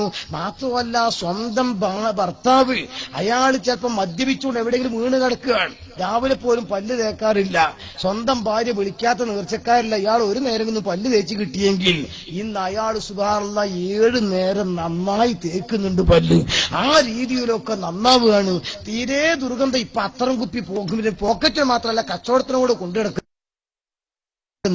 ടിവിയുടെ റിമോട്ട് മാറ്റിയിട്ട് തസ്ബീഹ്മാല കൈ പിടിക്കാൻ തുടങ്ങിയിട്ടുണ്ട്. അതേപോലെ തന്നെ 14 വർഷം ജമാഅത്തിന്റെ സെക്രട്ടറി ആയിട്ടും താടിയുടെ ഒരു രോമം പോലും കിളിർത്തു വന്നിട്ടില്ല. ഇപ്പൊ 40 ദിവസം ജമാഅത്തിന് പോയി തിരിച്ചു വന്നപ്പോഴേക്ക് അയാളുടെ താടിക്ക് സക്കാത്ത് കൊടുക്കാൻ തികയൂല പള്ളിയിലെ ഖത്തീബ് ഉസ്താദിന്റെ താടി. ആ രൂപത്തിൽ താടി അൽഹംദുലില്ലാഹ് നല്ല പ്രവർത്തനം, നല്ല റാഹത്തുള്ള പ്രവർത്തനം, കണ്ടാൽ നല്ല സന്തോഷം. പക്ഷെ ഇതൊക്കെ ചെയ്തിട്ട് അവസാനം ബാത്തുലാകാന്ന് പറഞ്ഞാൽ അവിടെ സങ്കടം. ഒരു കഥ പറഞ്ഞു വരാണ്ട് കമ്മുകുട്ടിയല്ലാക്ക നാട്ടുകാരെ പറ്റിച്ചതുപോലെ കമ്മുകുട്ടിയമല്ല എന്ന് പറഞ്ഞ ആളെ തറാവീഹിന് ഇമാമത്ത് വിളിക്കാൻ വേണ്ടി ക്ഷണിച്ചു ഒരു കമ്മിറ്റിക്കാരൻ. അപ്പൊ അയാൾ അതിന്റെ മുമ്പ് 1-2 പ്രാവശ്യം പറഞ്ഞ ശമ്പളം കൊടുത്തിട്ടില്ല. ആ ഓർമ്മയൊക്കെയുണ്ട്. ഇയാളോട് പറഞ്ഞു 4000 രൂപ ശമ്പളം തരാമെന്ന് പറഞ്ഞു. കമ്മുകുട്ടിയല്ലാക്കാർ ഉറപ്പാ തരൂലെന്ന് വെച്ചു. തരുമ്പോട്ടാക്ക ഇവിടെ മുമ്പ് പറ്റിച്ചിട്ടുണ്ട്, ഇല്ല ഇനി പറ്റിക്കൂല എന്ന് പറഞ്ഞു. അങ്ങനെ ചുരുക്കി പറയട്ടെ, ഇയാൾ ഇമാമത്തേറ്റു. അങ്ങനെ 29 ദിവസം ജമാഅത്തായി നിസ്കരിച്ചു. 30-ാമത്തെ ദിവസം ഒക്കെ കഴിഞ്ഞു വന്നപ്പോ ഇയാൾ ഇവര് ചുരുട്ടിയിട്ട് കാശ് കുറച്ചു കൊടുത്തു. അല്ല, അങ്ങനെ ചുരുട്ടി തരണ്ട, എണ്ണ തന്നെ തരണം എന്ന് പറഞ്ഞു. അപ്പൊ ഇയാൾ പതുക്കെ നോക്കുമ്പോ 3000 റുപ്യ ഉള്ളു. ഞാൻ അപ്പൊ തന്നെ നിങ്ങളോട് പറഞ്ഞു 4000 തികച്ചു തരണോ. ഇവിടെ പാവങ്ങളാണ്, പിരിച്ചിട്ട് എത്തിട്ടില്ല. മാത്രമല്ല വേണ്ടതുപോലെ ആളുകൾക്ക് നിസ്കാരം റാഹത്തുമായിട്ടില്ല, അതുകൊണ്ട് തിരിക്കാനുള്ളത് കൊണ്ട് നിങ്ങൾ പൊരുത്തപ്പെടാം. ഇനി നിസ്കാരം കഴിഞ്ഞില്ലേ, നിങ്ങൾ ഏതായാലും ഇനി ഒന്നും ചെയ്യാൻ പറ്റൂലല്ലോ. ഉടനെ കമ്മിക്കുട്ടിയെന്നൊക്കെ പറഞ്ഞു, ഇത്രേ കമ്മുകുട്ടിനെ പറ്റിക്കാനേ നിങ്ങൾക്ക് ആർക്കും കഴിയൂലടാ. നിങ്ങൾ ഇങ്ങനെ ചെയ്യുന്ന കമ്മുകുട്ടിക്ക് മുമ്പേ ഓർപ്പാ. അതുകൊണ്ട് 29 ദിവസം കമ്മുകുട്ടി ഒന്നുണ്ടാക്കാതെ നിൽക്കരുത്. അതുകൊണ്ട് അല്ലാട്ടായി പോയി പാറ കുടിക്കാൻ ഒന്നുണ്ടാക്കാതെ നിൽക്കരിച്ചു.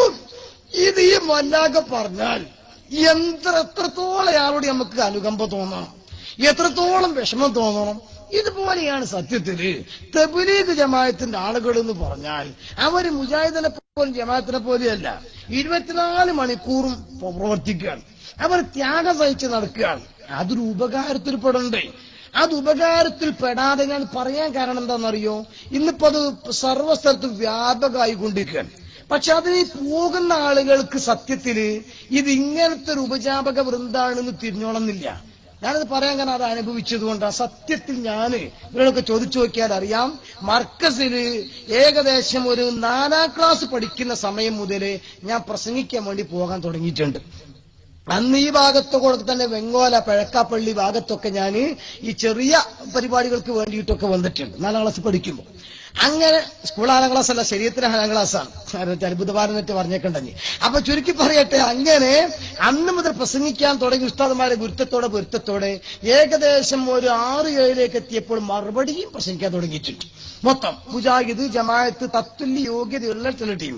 ഇവർക്കൊക്കെ ഞാൻ അന്ന് ക്ലിപ്പ് ഇറങ്ങിയിട്ടില്ല, പക്ഷെ അന്ന് ക്ലിപ്പില്ലാതെ ഫോട്ടോസ്റ്റാറ്റ് വെച്ചുകൊണ്ട് തന്നെ പ്രസംഗിക്കുന്ന കാലാണ്. അങ്ങനെ കഴിഞ്ഞു 2000 വരെ ഞാൻ സഖാഫി ആകുന്നത് വരെ മുജാഹിദിനെയും ജമാഅത്തിനെയും അതുപോലെ തത്തുല്യ യോഗ്യതയുള്ളവരും മറുപടിക്ക് മറുപടി. ഇപ്പോൾ ഡോക്ടറേറ്റ് എടുത്ത സക്കറിയ സ്വലാഹിയൊക്കെ ഞാനുമായി 7 തവണ, അന്ന് ഞാൻ മർക്കസിൽ 7 പഠിക്കാൻ, 7-ാം ക്ലാസ്സിൽ ഞാൻ പഠിക്കുമ്പോൾ 7 റൗണ്ട് സക്കറിയ സ്വലാഹി ഞാനുമായി കോഴിക്കോട് ജില്ലയിൽ സംവാദം നടത്തേണ്ടി വന്നിട്ടുണ്ട്. 3 റൗണ്ട് എരഞ്ഞിമാവിൽ വഫാസാബി നടത്തി വന്നിട്ടുണ്ട്. ചുരുക്കത്തിൽ അതൊക്കെ അന്നും ഞാൻ തബ്ലീഗ് ജമാഅത്തിനെ എവിടെയും വിമർശിച്ചിട്ടില്ല. സത്യത്തിൽ സമസ്ത കേരള ജമിയത്തുൽ ഉലമ 1965 തീരുമാനം എടുത്തിട്ടുണ്ട്. 65 ഞാൻ ജനിച്ചിട്ടില്ല എന്ന് ഉറപ്പാണ്. എന്റെ വാപ്പ ഉമ്മാനെ കല്യാണം കഴിച്ചുകൊണ്ട് എനിക്ക് ഡൗട്ടാ. ഏതായാലും ആ കാലഘട്ടത്തിൽ അവിഭക്ത സമസ്ത, അന്ന് സംസ്ഥാന APEക്ക് ഒന്നും തിരിഞ്ഞിട്ടില്ല. ആ കാലഘട്ടത്തിൽ കറാമത്തുള്ള കുത്തുബി ഉസ്താദ് നവ്വറല്ലാഹു മർക്കദ സമസ്തയിലേക്ക് എഴുത്തെഴുതുകയും ആ സമസ്ത വീണ്ടും അതേക്കുറിച്ച് പഠിക്കാൻ തീരുമാനിക്കുകയും 5 ആളെ വെച്ച് പഠിക്കുകയും ചെയ്ത അടിസ്ഥാനത്തിൽ മാസങ്ങൾക്ക് ശേഷം നേടിയ മുഷാവറ, ആ മുഷാവറയിൽ വെച്ചാണ് തബ്ലീഗ് ജമാഅത്ത് പിഴച്ചതാണ് എന്ന തീരുമാനം അന്ന് 65 സമസ്ത എടുക്കുന്നത്. അതിന്റെ രേഖകളൊക്കെ കയ്യിലുണ്ട്. ചോദ്യം വരുമ്പോൾ ഇൻഷാ അല്ലാഹ് ഞാൻ കാണിക്കാം. ആ രീതിയിൽ തീരുമാനം എടുത്തിട്ടുണ്ട്. മാത്രമല്ല മർഹൂം അണ്ടോൺ ഉസ്താദ് അല്ലാഹു ദറജ ഏറ്റി കൊടുക്കുമാറാവട്ടെ, വരെ മദദ് തന്ന് നമ്മൾ അനുഗ്രഹിക്കുമാറാകട്ടെ.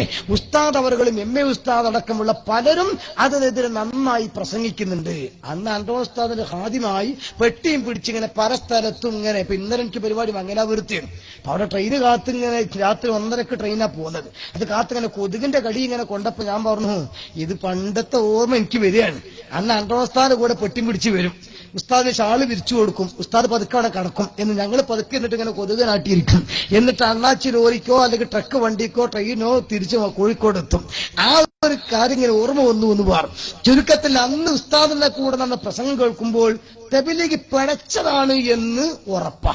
പക്ഷേ ഞാൻ വിമർശിച്ചിരുന്നില്ല 2 കാരണങ്ങളെ കൊണ്ട്. ഒന്ന്, നമ്മളൊരു കാര്യം വിമർശനാത്മകമായി പറയുമ്പോൾ അതിന് അപ്പുറവും ഇപ്പുറവും അതിന്റെ ആളുകൾ ഡൗട്ട് ചോദിച്ചാൽ പറഞ്ഞു കൊടുക്കാൻ കഴിയണം. അന്ന് ആ കഴിവില്ല. കാരണം തബ്ലീഗ് ജമാഅത്തിന്റെ മിക്ക ഗ്രന്ഥങ്ങളും ഉറുദു ഭാഷയിലാണ്. അതുകൊണ്ട് അവരുടെ സംബന്ധിച്ച് ആഴത്തിൽ അറിയൂല. ഇന്ന് പലരും അറിയാതെ തബ്ലീഗ് ജമാഅത്തിൽ കൂടുന്നത് പോലെ തന്നെ. അങ്ങനെ അതുകൊണ്ട് തന്നെ ഉറുദു അറിയാത്തത് കൊണ്ടും ആഴത്തിൽ പഠിക്കാത്തത് കൊണ്ടും ഞാൻ അവരെ വിമർശിക്കാറില്ല. മറ്റൊന്ന്, എന്റെ ടൗൺ മഞ്ചേരിയാണ്. മഞ്ചേരി ടൗണിൽ അന്ന് സുന്നികൾക്ക് പള്ളി ഉണ്ടായിട്ടില്ല. ഉള്ളത് മുശക്കൽ പള്ളിയാണ്. ആ പള്ളിയിൽ ചെന്ന ഇവരെ പെരുമാറ്റം കാണുമ്പോ വശ്യമാറ്റോ എന്തോ ഒരു റാഗത്തുള്ള മനുഷ്യന്മാര് എന്ന് തോന്നി ഞാൻ തൽക്കാലം എതിർക്കാതിരുന്നതാണ്. പിന്നെ മർക്കസിൽ നിന്ന് സഖാഫിയായ ശേഷം ഉത്തരേന്ത്യയിലേക്ക് പഠിക്കാൻ വേണ്ടി പോവാണ്. അവിടെ എത്തിയപ്പോൾ വല്ലാഹി എനിക്ക് തോന്നിയ രാഷ്ട്രീയം, തബ്ലീഗ് ജമാഅത്തിന്റെ ഉത്ഭവം ഉത്തരേന്ത്യയിൽ എവിടെയോ ആണെന്ന് കേട്ടിട്ടുണ്ട്. അത് അന്വേഷിച്ചപ്പോൾ അറിയാൻ കഴിഞ്ഞു ദയൂബന്ദിൽ നിന്നാണ് അവരെ തുടക്കം. എങ്കിൽ ശത്രുക്കൾ പറഞ്ഞത് കേട്ടൊരു പാർട്ടിയെ വിലയിരുത്തേണ്ടതില്ല. അവരുടെ കേന്ദ്രത്തിൽ പോയി തന്നെ പഠിച്ചു കളയാം. അത് മനസ്സിലാക്കി ഞാൻ നേരെ ദയൂബന്ദിലേക്ക് വണ്ടി കയറി. അങ്ങനെ ട്രെയിൻ ഇറങ്ങിയ ഉടനെ കുതിരവണ്ടിക്കാണെന്ന് 20 രൂപക്ക് സവാരി. കുതിരവണ്ടിക്കാരനോട് ദാറുൽ ഉലൂം ചാഹിയേ എന്ന് പറഞ്ഞപ്പോൾ കുതിരവണ്ടിക്കാരൻ തിരിച്ചു ചോദിക്കും, ദാറുൽ ഉലൂം അസ്ൽ യാ വഖഫ്, ഏതാ പോകേണ്ടത്? അപ്പൊ തന്നെ ഇതിന് തബ്ലീഗ് 2 ഗ്രൂപ്പ് ഉണ്ടോ? ഏതായാലും ഏത് പറയണമെന്ന് അറിഞ്ഞുകൂടാ, ഏതെങ്കിലും ഒന്ന് പറയണല്ലോ. ഞാൻ പറഞ്ഞു അസ്ൽ ചാഹിയേ, എങ്ങോട്ടിൽ ഒന്ന് എത്തട്ടെ എന്ന് വിചാരിച്ചു. ചുരുക്കി പറയട്ടെ, അങ്ങനെ അവരുടെ കേന്ദ്രത്തിലെത്തി. ഞാൻ എത്തിയിട്ട് അവരെ ക്ലാസ്സുകളൊക്കെ ഞാനൊന്ന് കൂടി. ഈ നാട്ടുകാരെ പലരും അവിടെ ഉണ്ട്, തെക്കൻ ഭാഗത്തുണ്ടായിരുന്ന ആളുകൾ. അവരോട് ഞാൻ അവസ്ഥകളൊക്കെ ചോദിച്ചു. ഞാൻ കാഞ്ഞാർ ഇവിടെ വരാറുണ്ടോ? ചൊയലി ഇവിടെ വരാറുണ്ടോ? ചെറുപ്പ വരാറുണ്ടോ? ഇവിടുത്തെ തബ്ലീഗിന്റെ നേതാക്കളെ കുറിച്ച് ചോദിച്ചപ്പോഴൊക്കെ പലരും അവിടെ ദൈവബന്ധിൽ വരാറുണ്ട്, ബന്ധപ്പെടാറുണ്ട്. കാസിമി ഡിഗ്രി കൊടുക്കുന്ന സ്ഥാപനമാണ്. ഇവിടെ മൗലിദ് ഓതാറുണ്ടോ? ഓതാറില്ലെന്ന് മാത്രമല്ല, മൗലിദ് ഓതിയ ആളുകളെ പുറത്താക്കാൻ അന്തരീക്ഷാണുള്ളത്. അങ്ങനെ പതിയെ പതിയെ ആശയം കിട്ടിയപ്പോൾ ഞാൻ പറഞ്ഞു, എങ്കിൽ ഇനി ആ വഖഫിലേക്കൊന്ന് പോകണം. അങ്ങനെ 2ാം ഗ്രൂപ്പ് തബ്ലീഗിന്റെ കോളേജിൽ പോയി. അവിടെയും താമസിച്ചു. അവരെ കുറിച്ചും പഠിച്ചപ്പോൾ സംഘടനാപരമായ വ്യത്യാസങ്ങളേ ഉള്ളൂ, ആദർശത്തിൽ 2 കൂട്ടരൊന്ന് തന്നെ. അപ്പൊ ഞാൻ ചോദിച്ചു, നമ്മുടെ നേതാക്കന്മാരെ ഗ്രന്ഥങ്ങളൊക്കെ കിട്ടാൻ എന്തുണ്ട് മാർഗം? അവർ പറഞ്ഞു, ഏകിട്ടുമിരേക ഇവിടെ തന്നെ കിട്ടുമല്ലോ. അങ്ങനെ ആ ദാറുൽ ഉലൂം എന്ന സ്ഥാപനത്തിന്റെ ബിൽഡിംഗിൽ പ്രവർത്തിക്കുന്ന ബുക്ക് സ്റ്റാളുകളിലൂടെ നടന്ന് തർക്കിച്ചു വാങ്ങിയ ഏതാനും ഗ്രന്ഥങ്ങൾ അപ്പൊ കൊണ്ടുവന്ന് 1-2 മാത്രം അണ്ടോൺ ഉസ്താദിന്റെ പഴയ അലമാരയിൽ നിന്ന് ബറക്കത്തിനെടുത്തത്. ബാക്കി മുഴുവനും ഞാൻ തന്നെ വാങ്ങിയതാണ്. പിന്നെ ഡൽഹിയിൽ വന്ന് ഉറുദുക്കാരുമായി ബന്ധപ്പെട്ടുകൊണ്ട് നന്നായി അതങ്ങോട്ടും ഇങ്ങോട്ടും ഒന്ന് മുത്താറ ചെയ്തു, സംശയം തീർത്തു.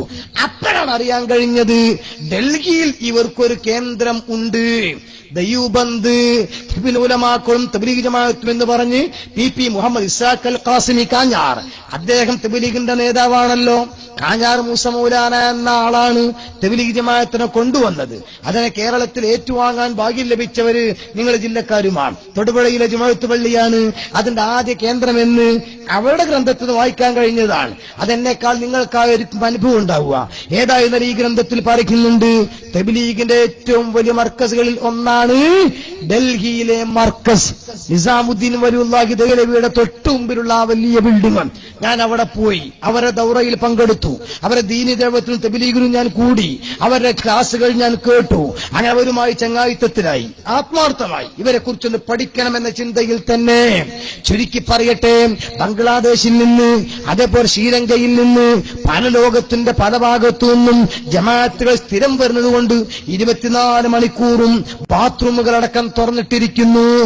പക്ഷേ ആ വരുന്ന സംഘത്തിൽ നിന്ന് ഒന്നുപോലും അതിന്റെ 25 മീറ്റർ അപ്പുറത്താണ് നിസാമുൽ ദഹ്ലവി റളിയല്ലാഹു തആല മക്ബറയുള്ളത്. ഈ മക്ബറയിൽ സിയാറത്തിന് വരാറില്ല. മാത്രമല്ല അവിടെ നടക്കുന്ന മൗലീദ് സദസ്സുകൾ പല സ്ഥലത്തും ഒരൊറ്റ മൗലൂദ് സദസ്സിലും ഈ തബ്ലീഗിന്റെ ആളുകൾ കൂടാറില്ല.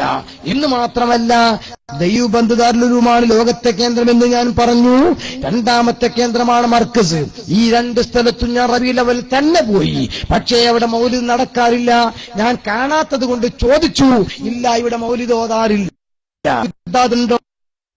ഇല്ല. കുത്തുബിയത്തോ അല്ലോ അത് ശിർക്കാണ്, ഒരിക്കലും ചെയ്യാൻ പാടില്ല. ഇങ്ങനെ വ്യക്തമായി തബ്ലീഗ് ജമാഅത്തുകാർ ഈ ബിദ്അത്തിന്റെ ആശയമൊക്കെ പ്രചരിപ്പിച്ചപ്പോഴാണ് കേരളത്തിലെ തബ്ലീഗും ഇത് രണ്ടാണോ എന്നൊരു ഡൗട്ട്. കാരണം നമ്മൾ നാട്ടിൽ ചില തബ്ലീഗ് ജമാഅത്തിന്റെ ആളുകളൊക്കെ പലപ്പോഴും മൗലിദിന് ഇരിക്കാറുണ്ട്, ഹദ്ദാദ് ചൊല്ലാറുണ്ട്, റിക്കൽക്കൊക്കെ വരാറുണ്ട്. അതൊന്നുകിൽ അവന്മാർക്ക് തബ്ലീഗ് അറിഞ്ഞുകൂടാത്തത് കൊണ്ടാണ്, അല്ലെങ്കിൽ അതിൽ കൂടിയിട്ട് ആളുകളെ വശീകരിക്കാൻ വേണ്ടിയാണ്. ചൂണ്ടയിടും പോലെ, ചൂണ്ടയിടുന്ന കണ്ടിട്ടില്ലേ നിങ്ങൾ? ചൂണ്ട ഈ കൊക്കയിൽ ഇങ്ങനെ മീനുകൾക്ക് ഭക്ഷിക്കാനുള്ള വല്ല വസ്തുവും കോർത്തതിന് ശേഷം നമ്മൾ ഇട്ടുകൊടുക്കുകയാണ്. അപ്പൊ കഴിക്കാൻ വരുന്ന മീൻ ചിന്തിക്കുന്നു, നല്ല രാജിക്ക, നല്ല മനുഷ്യൻ, നമുക്ക് കഴിക്കാൻ റിലീഫ് ഇങ്ങോട്ട് കൊണ്ടുവന്ന് തന്നില്ലേ, എന്തൊരു നല്ല മനുഷ്യനാ, ആ മീനൊന്ന് കൊത്തുക. ഇത് കൊത്തുമ്പോൾ ഈ മഹാരത്തുള്ള ചൂണ്ടക്കാരൻ പെട്ടെന്ന് ഇത് വലിച്ചു കളയൂല, ഒന്നുകൂടെ ലൂസാക്കി കൊടുക്കും. ഒരു 12 ദിവസത്തെ ജമാഅത്തിന് കൂടെ പോരട്ടെ. അങ്ങനെ കുറച്ചും കൂടെ കഴിഞ്ഞ് ഇത് ഒന്നുകൂടെ കൊത്തുമ്പോൾ ഒന്നുകൂടെ ലൂസാക്കി, 40 ദിവസത്തിന് ഒന്നുകൂടെ കൂടെ വരട്ടെ. അങ്ങനെ ഏകദേശം ആശയം ഈ മീനിന്റെ വയറ്റിലായി എന്ന് കാണുമ്പോൾ അഖദനാഹും ബഗ്താ, ഒരൊറ്റ വരി, അതോടുകൂടെ ഖലാസ്, പിന്നെ പൂർണ്ണമായിട്ട് ലയിച്ചു കഴിഞ്ഞു. പിന്നെ വഹാബിസത്തിന്റെ ഒറിജിനൽ ആശയം. ഇത് കുറ്റപ്പെടുത്താനല്ല, കാരണം പ്രത്യേകിച്ച് ഞങ്ങളുടെ ഭാഗത്തൊക്കെ ലേശം പെട്ടെന്ന് വീണ്ടും തിരിയും. ഈ പരിസരങ്ങളിലൊക്കെ പെട്ടെന്ന് അതറിയൂല. കാരണം എന്താണെന്ന് ചോദിച്ചാൽ, ഒന്ന് വേഷവിധാനം. അതിപ്പോ മൊത്തത്തിൽ കേരളത്തിന്റെ പുറത്തു പോയാൽ ഈ പൈജാമയും കുർത്തയും ഈ തൊപ്പിയും തലപ്പാവും താടിയും അത് തന്നെയാണ് മിക്കവാറും ആളുകൾക്ക്. കാരണം ലോകത്ത് ഏറ്റവും കൂടുതൽ അനുയായികളുള്ള മദ്ഹബിന്റെ ഉടമയാണ് ഇമാമുൽ ആലം അബൂ ഹനീഫത്തുൽ കൂഫി റളിയല്ലാഹു തആല അൻഹുവിന്റേത്. ഷാഫി ഇമാമിന്റെ മദ്ഹബിന് അത്ര ആളുകൾ ഇല്ല. ഈജിപ്തിൽ കുറച്ചുണ്ട്, ഇറാഖിൽ കുറച്ചുണ്ട്, ഇന്തോനേഷ്യയിൽ ഉണ്ട്, പിന്നെ നമ്മുടെ കേരളത്തിലും അതേപോലെ തന്നെ മറ്റു പരിസരത്തെ ദ്വീപുകളിലും കുറച്ചുണ്ട്. ഇതാണ് കാര്യമായിട്ടുള്ളത്. ബാക്കി മിക്കവാറും ഞാൻ പോയെടുത്തോളം GCCയിൽ കുവൈത്ത് ഒഴിച്ചു ബാക്കി എല്ലാ സ്ഥലത്തും അൽഹംദുലില്ലാഹ് പോകാൻ കഴിഞ്ഞിട്ടുണ്ട്. അതേപോലെ തന്നെ അണ്ടമാൻ നിക്കോബാർ ദ്വീപുകളിൽ, ലക്ഷദ്വീപുകളിൽ, പിന്നെ കേരളത്തിന് പുറത്ത് കാശ്മീർ ഒഴിച്ചുള്ള ഇന്ത്യന്റെ സംസ്ഥാനങ്ങളിലും ഇവിടെയൊക്കെ പോയെടുത്തോളം എനിക്ക് ബോധ്യപ്പെട്ട ഒരു കാര്യം, അവിടെയൊക്കെ ഭൂരിഭാഗം ഹനഫി മദ്ഹബുകാരാണ്. അൽഹംദുലില്ലാഹ് വളരെ സന്തോഷമാണ്. പക്ഷെ ആ വേഷവിധാനം കാണുമ്പോ ഇപ്പൊ ഞങ്ങളൊക്കെ ഏരിയയിൽ ചിലപ്പം വരുമ്പോ സലാം പറഞ്ഞാൽ പോലും മടക്കൂല ചില ആളുകൾ. കാരണം ഈ വേഷം കണ്ടാൽ തബ്ലീഗാന്ന് മനസ്സിലാക്കി. അതിന് ആളുകളെ കുറ്റപ്പെടുത്തിയത് കാര്യമല്ല. അത് ഞാനായാലും അങ്ങനത്തെ, ഞാനിപ്പോ ഇവർക്കൊക്കെ മറുപടി പറയുന്ന ആളാണ്. പക്ഷെ ഞാൻ ആ ഒരു വേഷം ധരിച്ചിട്ട് എവിടെയെങ്കിലും ചെന്നാൽ എന്നോടും പറയൂല. ഒരു ഉദാഹരണം ഞാൻ പറയാ. ഞാൻ ഡൽഹി പഠിക്കുന്ന സമയത്ത് CM ഇബ്രാഹിം മന്ത്രിയാണെന്ന്, കേന്ദ്രമന്ത്രിയാണ്. അയാളുടെ വീട്ടിൽ മൗലിദിന് വേണ്ടി ഞങ്ങൾ ക്ഷണിച്ചു. അങ്ങനെ ക്ഷണിക്കപ്പെട്ട് ഞങ്ങൾ ചെന്നപ്പോൾ ഈ ഒരാളിങ്ങനെ കസേരയിൽ ഇരിക്കുന്നുണ്ട്. അപ്പൊ എനിക്ക് ഇയാൾ എവിടെയോ കണ്ട പരിചയം, പക്ഷെ കേരളക്കാരനല്ലതാണ്. പിന്നെ എനിക്ക് ഓർമ്മ വന്നു, പത്രത്തിലൊക്കെ കണ്ടിട്ടുണ്ട്, ഡൽഹി ഇമാം അബ്ദുള്ള ബുഖാരി, അദ്ദേഹമാണത്, മരിച്ചു, മാഫിറത്ത് കൊടുക്കട്ടെ. അപ്പൊ ചുരുക്കത്തിൽ അദ്ദേഹം തങ്ങളാണെന്ന് മനസ്സിലാക്കി ഞാൻ ചെന്ന് കൈമുട്ടി. അപ്പൊ കേരളക്കാരായ 4-5 വിദ്യാർത്ഥികൾ എന്റെ കൂടെ ഉണ്ട്, അവരും കൈമൊത്തി. പക്ഷെ ഉറുദു വിദ്യാർത്ഥികൾ കൈമൊത്താതെ മാറി നിന്നു. ഇവര് ദേഷ്യത്തോട് കൂടെ നോക്കുകയാണ്. എല്ലാം കഴിഞ്ഞ് വന്നപ്പോ എന്ത് ചോദ്യം വെച്ചു. ഞാൻ ചോദിക്കോ എന്തേ? ഓ സുന്നിയേന, ഓ ആലിമേന, ഓ സയ്യിദേന, ठीक है, वो सुन्नी है, वो आलिम है, वो सയ്യിദ് भी है. ഞാൻ ചോദിച്ചു പിന്നെന്തേ കൈ ചുംബിക്കുന്നതിന്? അപ്പൊ ഇവരെന്നോട് പറയാ, ദൈവോപന്തികളെ കുറിച്ച് കാഫറാണ് അയാൾ, എന്താ പറയാത്തത്? അതുകൊണ്ട് അയാളെ കൈവത്തൂല. നിങ്ങൾ അവരെ ഗൗരവം നോക്കണം. തബ്ലീഗ് ജമാഅത്തിന്റെ ആളുകൾ കാഫറാണെന്ന് അയാൾ പറയണില്ലല്ലോ, അത് പറയണ്ടേ? അതുകൊണ്ട് പറയാത്തതുകൊണ്ട് അയാൾ വെച്ചതാണ്. ആ ഗൗരവമുള്ള ആളുകൾ പിന്നെ ഈ വേഷം കണ്ട സലാം അടക്കുവോ? നിങ്ങൾ അത്രയും ഗൗരവത്തിലാ. അപ്പൊ എനിക്കത് അത്ര ഓടിയില്ല. പിന്നെ ഞാൻ കേരളത്തിൽ വന്നതിന് ശേഷം തബ്ലീഗിന്റെ പുസ്തകം വായിച്ചപ്പോഴാണ് ഇവരെ കുറിച്ച് ഇങ്ങനെ ഫത്വയുണ്ട് എന്ന് വരെ ബോധ്യപ്പെട്ടത്. ഞാൻ പറയുന്നത് എന്താ, നിങ്ങൾ ഈ വേഷവിധാനം കണ്ട് തെറ്റിദ്ധരിച്ചുകൊണ്ട് സ്വാഭാവികമായും ഇവരെ കൂടെ ഈ നാട്ടിലെ ആളുകൾ ചിലപ്പോ കൂടും. ഞങ്ങളെ മറുഭാഗത്തുനിന്ന് വലിയ ഗ്രിപ്പ് ഇവർക്കില്ല. കാരണം ഒന്ന് വേഷം വേറെ, 2 സംസ്കാരം വേറെ. പിന്നെ ഇപ്പൊ മിനിയാന്ന് ഇന്ന് വരുന്ന മെത്തിലേക്ക് വിളിച്ചു ഒരു തബ്ലീഗ് ജമാഅത്തുകാരൻ ഈ ദുആ ചെയ്തതിന് ശേഷം അസ്സലാത്തു വസ്സലാമു അലൈക യാ സയ്യിദി റസൂലുള്ളാഹ് എന്ന് ഇമാം വിളിച്ചപ്പോൾ ബഹളമുണ്ടാക്കി, അത് ശിർക്കാണെന്ന് പറഞ്ഞു. അങ്ങനെ അദ്ദേഹം സുന്നികളൊക്കെ ഒരുമിച്ച് പോകുന്ന മഹല്ലായിരുന്നു, പ്രശ്നമായിട്ടുണ്ട്. ഇന്ന് 4 മണിക്ക് മീറ്റിംഗ് ആണ്, കുറച്ച് രേഖ വേണമെന്നിട്ട് എനിക്ക് വിളിച്ചു. ഞാൻ പറഞ്ഞു നാളെ നാട്ടിലേക്ക് എത്തൂ, വന്നിട്ട് പരിഗണിക്കാന്ന് പറഞ്ഞതാണ്. അപ്പൊ ഞങ്ങളുടെ നാട്ടിലൊക്കെ നിറം ഇങ്ങനെ വെളിവാക്കുന്ന, അതേ സമയത്ത് ഞാൻ അവരെ കുറിച്ച് വ്യക്തമായി പഠിച്ചു നോക്കിയപ്പോൾ ഒരു കാര്യം ബോധ്യപ്പെട്ടു. സുന്നത്ത് ജമാഅത്തിന്റെ ആളുകൾ ചെയ്യുന്ന മാല മൗലൂദ്, ഹദ്ദാദ് റാത്തിബ്, കുത്തുബിയത്ത്, തവസ്സുൽ, ഇസ്തിഗാത്ത തുടങ്ങി സുന്നത്ത് ജമാഅത്തിന്റെ ഒരുപാട് ആചാരങ്ങളെ ഈ വിഭാഗം നഖശിഖാന്തം വന്നത്. ഇതെനിക്ക് അവർ പറഞ്ഞപ്പോ തിരിയുന്നതിന് പുറമെ രേഖ വേണം എന്ന് തോന്നി. കാരണം ആളുകളോട് പറയണമല്ലോ. അങ്ങനെ ആ ഫതവ ശരി അത്തടിച്ച് ഞാന് ഇവർ നേതാക്കന്മാരെ കുറിച്ച് ആദ്യം ഒന്ന് പഠിച്ചു. അപ്പൊ അതിന് മലയാള പുസ്തകം വായിച്ചു നോക്കിയപ്പോൾ ബോധ്യപ്പെട്ടു, റഷീദ് അഹമ്മദ് ഗംഗോഹി, ഖലീൽ അഹമ്മദ് അംബേട്ടവി, അഷറഫ് അലി താനവി, മഹ്മൂദ് ഹസൻ ദയ്യൂബന്തി, അങ്ങനെ തുടങ്ങി കുറെ നേതാക്കന്മാർക്കൊക്കെ ഇവൾ റളിയല്ലാഹു അൻഹു റളിയല്ലാഹു അൻഹു ചൊല്ലും. ഞാൻ വിമർശിക്കുന്നില്ല, കുറ്റപ്പെടുത്തുന്നില്ല, കാരണം നിങ്ങൾ ചോദ്യത്തിന് അവസരം വേണമല്ലോ. ഈ ഉദാഹരണത്തിന് ഇവിടത്തെ കേരളത്തിലെ തബ്ലീഗ് ജമാഅത്തിന്റെ ആളുകൾ അവർ പള്ളിയിലിരുന്ന് വായിക്കുന്ന, താലീമിൽ വായിക്കുന്ന ഗ്രന്ഥമുണ്ടല്ലോ, പിന്നെ ഫളായിലെ ദിക്ർ, ഫളായിലെ സ്വലാത്ത്, ഫളായിലെ സൗമ്, ആ പുസ്തകത്തിന്റെ കാമുകത്തില് കാഞ്ഞാർ മൂസ മൗലാനയുടെ ആമുഖം കാണും. കാഞ്ഞാർ മൂസ മൗലാനെ എന്നെക്കാൾ പരിചയം നാട്ടുകാർക്കുണ്ടാവും, പ്രായം ചെന്ന ആളുകൾക്ക് എന്തായിരുന്നാലും കാണും. അദ്ദേഹമാണ് തബ്ലീഗ് ജമാഅത്ത് എന്ന് പറയുന്ന സാധനത്തിനെ കേരളത്തിലേക്ക് കൊണ്ടുവന്നത് തന്നെ. ഇതായിരുന്നാലും ആ ആള് എഴുതി കൊടുത്ത ആമുഖത്തിൽ ഈ പറഞ്ഞ നേതാക്കന്മാരെ മുഴുവൻ മഹത്വവൽക്കരിക്കുകയും അവർ നേതാവാണ് മൗലാന റഷീദ് അഹമ്മദ് ഗംഗോഹി. ആ ഗംഗോഹിയുടെ കിതാബാണ് ഫതവ റഷീദിയ, പഠിച്ച ഗ്രന്ഥം. ഞാൻ സാധാരണ ഫോട്ടോ കോപ്പിയാണ് എല്ലാത്തിനും കൊണ്ടുപോകാറുള്ളത്. ഇപ്പൊ ഇന്നലെ അടക്കെടുത്തത്, കാരണം വെറുതെ ഇത് കുറെ ആഫിയത്ത്, ഞാൻ മരിച്ചാലും കിതാബ് ജീവിച്ചിരിക്കണമല്ലോ, അതുകൊണ്ട് ഇത് കേടുവരാതിരിക്കാൻ. ഇവിടെ ചിലപ്പോ തബ്ലീഗിന്റെ ആളുകൾ ആരെങ്കിലും വന്നാൽ ഇൻഷാ അല്ലാഹ് അവർക്ക് നേരെ ഇതൊന്ന് കാണിച്ചു കൊടുത്ത് സന്തോഷത്തോടു കൂടെ പിരിയാം എന്ന് മനസ്സിലാക്കി. പിന്നെ തെറ്റിദ്ധരിച്ച് അവരെ കൂടെ കൂടിയ ആളുകളുണ്ടാവും, ഒരിക്കലും അവരെ കുറ്റപ്പെടുത്തിക്കൂടാ. ഏജ് ഓവറായിട്ട് വീട്ടിൽ നിൽക്കുന്നൊരു മകള്, പ്രായം 35 വയസ്സായി, ഉപ്പ മരിക്കാനുമായി, കൂടെയുള്ള സഹോദരിമാരൊക്കെ കല്യാണം കഴിഞ്ഞു, 4-5 മക്കളായി. അതിങ്ങനെ വെറുതെ കാണുമ്പോൾ ഉപ്പാക്ക് വല്ലാത്ത ടെൻഷൻ. അപ്പോഴാണ് പള്ളിയിലെ മുക്രിക്ക് വന്നിട്ട് പറഞ്ഞു, അല്ല ആജിക്ക നിങ്ങളെ മോളെ കല്യാണം കഴിക്കുമോ? ഒരു പുതിയാപ്പിള ഞാൻ എടുത്ത്.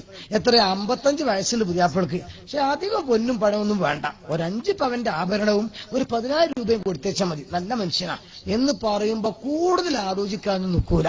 എന്റെ മകൾക്കൊരു ജീവിതം ഹലാലായി കിട്ടട്ടെ എന്ന് മനസ്സിലാക്കിയിട്ട് കല്യാണം കഴിക്കുക തീരുമാനിക്കും. പുതിയാപ്പിള അവിടെ നിൽക്കുകയും ചെയ്യും. ആ പുതിയാപ്പിളോട് പറയുന്ന ബാങ്ക് ഞാൻ വിളിച്ചോളാം, അല്ലോ എന്തോ ഒരു നല്ല മനുഷ്യൻ. പോകുന്ന സമയത്ത് വീട്ടിൽ ചെല്ലുമ്പോ ഒരു കീസ്, ഇതെന്താ പുതിയാപ്പിള? ഇത് തക്കാളി. ഓ, ഇതൊന്നും നിങ്ങൾ വാങ്ങേണ്ടിയിരുന്നില്ല, 1.5 കിലോ 10 രൂപക്ക് കിട്ടിയപ്പോ വാങ്ങിയതാ ഉപ്പ, പ്രശ്നമാക്കണ്ട. ഓ, പിന്നെ ചെല്ലുന്ന പിറ്റേ ദിവസം ഒരു പേരക്കയുടെ കീസ്, മക്കൾക്ക് ഇരിക്കട്ടെ, 5 രൂപയ്ക്ക് ഒരു കീസ് നിറച്ചു കിട്ടിയതാ. എന്തൊരു നല്ല മരുമകൻ, വീട്ടുകാർക്കൊക്കെ ക്ലീൻ ചീട്ട്, നേരത്തിന് പള്ളിയിൽ പോകുന്നു, വളരെ സന്തോഷം, വീട്ടിലത്തെ കാര്യങ്ങളൊക്കെ കൈകാര്യം ചെയ്യുന്നു. ഇനി ഇതിലേറെ എങ്ങോട്ട് പോണോ? ഉടനെ ഒരു പുതിയാപ്പിളയും കൂടി ഈ സൈസ് കിട്ടിയ അടുത്തിനും കെട്ടിക്കാൻ വിചാരിച്ചു. അങ്ങനെ നിൽക്കുകയാണ്. പക്ഷേ 1 വർഷം കഴിഞ്ഞ് പെണ്ണ് ഗർഭിണിയായി, അങ്ങനെ ഇരിക്കുമ്പോഴാണ് ഒരു നിമിഷം ഇയാളെ കാണുന്നില്ല. കാണാതെ ഒന്നിക്കും ബേജാറായി. അപ്പൊ ഇവളെന്താ പക്ഷെ അലമാര തപ്പി, അയ്യാ എന്റെ വള കാണാനില്ല, എന്റെ ചെയിനും കാണാനില്ല. അപ്പൊ അമ്മായിമ്മ പറഞ്ഞു എന്റെ അറിഞ്ഞാണും കാണാനില്ല. അമ്മോശം പറഞ്ഞു മേശയുടെ വലിപ്പ് തുറന്നിട്ടിട്ടുണ്ടല്ലോ, ATM കാർഡും കാണാനില്ല. നോക്ക് നിങ്ങൾ, ഇപ്പോഴാണ് തട്ടിപ്പ് പിടിച്ച്. പക്ഷെ ഇയാളെ കുറ്റപ്പെടുത്താൻ പറ്റും. മോക്ക് കെട്ടിച്ചു കൊടുത്തതാണ്. പക്ഷെ ഇത് തട്ടിപ്പായിരുന്നു എന്ന് അറിയാൻ വൈകിപ്പോയി. ഇതുപോലെ നമ്മുടെ നാട്ടിൽ നിന്ന് ഏതെങ്കിലുമൊക്കെ പിള്ളേരോ ആളുകളോ ഇവരെ കൂടെ ഇങ്ങനെ കൂടിയിട്ട് 40-50 മുമ്പ് കള്ളുഷാപ്പിൽ കിടക്കുന്ന ആളല്ലേ മിഹ്റാബിൽ ഇപ്പോൾ സുബഹിസ്കരിച്ചുകൊണ്ട് കിടക്കുന്നത് അല്ലേ? മഞ്ഞ സാഹിത്യം വായിച്ച ആളല്ലേ ഖുർആൻ കയ്യിൽ നിന്ന് വെക്കാതിരിക്കുന്നത് അല്ലേ? നോക്ക് നിങ്ങള്. മാത്രമല്ല കള്ളും കുപ്പി കൈ പിടിച്ചവരല്ലേ തസ്ബീഹ്മാല പിടിക്കുന്നത്. എന്തൊരു തഖ്വയാണിപ്പോൾ. ഇത് കാണുമ്പോൾ സ്വാഭാവികമായും ആരായാലും അതിൽ കുടുങ്ങിപ്പോകും. അതുകൊണ്ട് ശ്രദ്ധിക്കാൻ വേണ്ടി പറയുന്നു. ഒരിക്കലും ഞാൻ ചീത്ത പറയുന്നില്ല. പരലോകത്തിന്റെ വിഷയമാണ്. ഇതൊരു ഇലക്ഷൻ പ്രചരണമാണെങ്കിൽ നിങ്ങൾക്ക് ചിന്തിക്കാം, താൽക്കാലിക വികാരത്തിന് പത്തപ്പിരിയ മുസ്ലിയാർ എന്തൊക്കെയോ പറഞ്ഞു വോട്ട് തട്ടാൻ. നോ, ജീവിതത്തിൽ അങ്ങനെ ഒരു ഗതി തരല്ല റബ്ബേ എന്ന് ആത്മാർത്ഥമായിട്ട് ദ്വാരക്കുന്നവരാ ഞങ്ങൾ. അങ്ങനെ അധികാരത്തിന്റെ അപ്പകഷ്ണത്തിന് വേണ്ടിയും സ്ഥാനാർത്ഥിത്വത്തിന് വേണ്ടിയും കടിപിടി കൂടാറില്ല. അതേസമയം ഇതൊരു പരലോകത്തിന്റെ വിഷയമാണ്.